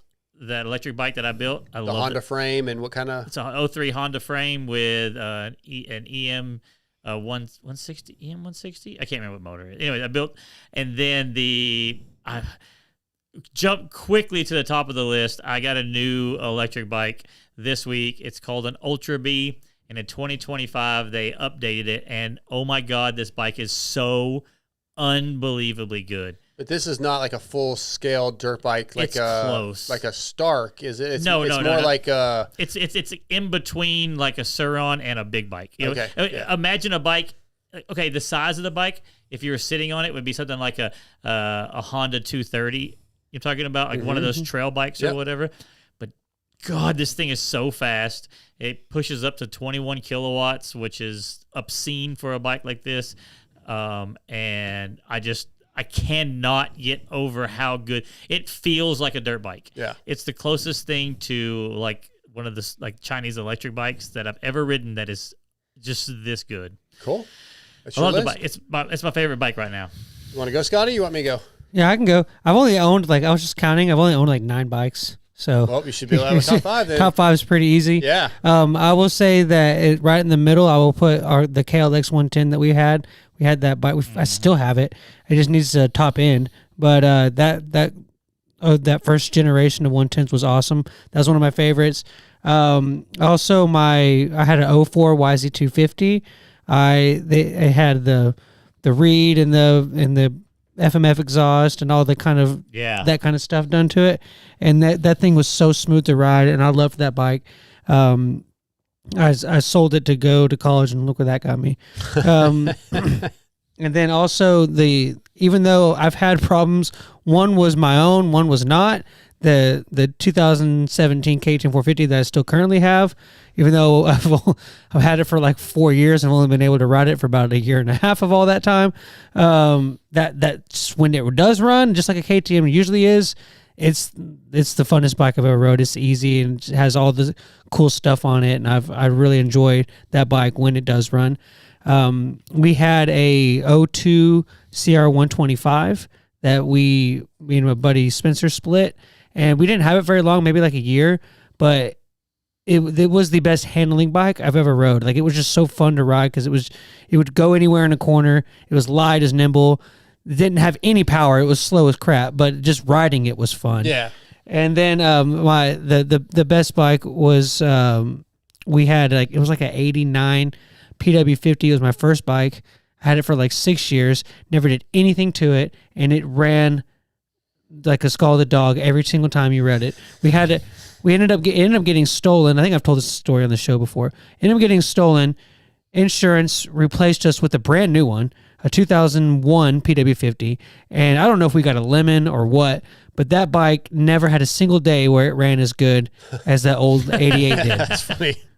Yeah, me and my dad joke about it to this day. Like, Yeah. like I don't know what. I guess we got a lemon or something because it never ran like that other one. Huh. Yeah. All right, I jumped on our Discord real quick, and we have a couple other listings. Woodrow303 said, starting from first, 2014 YZ250 single track build, 2007 YZ450F, 2021 YZ450FX snow bike dune build, 83 ATC 110, and a 21 KLX 110L. The L's are awesome. Yeah. What is the L? It has It's a bigger It has a frame. clutch, and it has taller handlebars. Okay. And This sits higher too, so taller it's suspension. longer swing arm. Longer shock. Okay. Longer shock. Garrett Rockley, MX Nut, 23.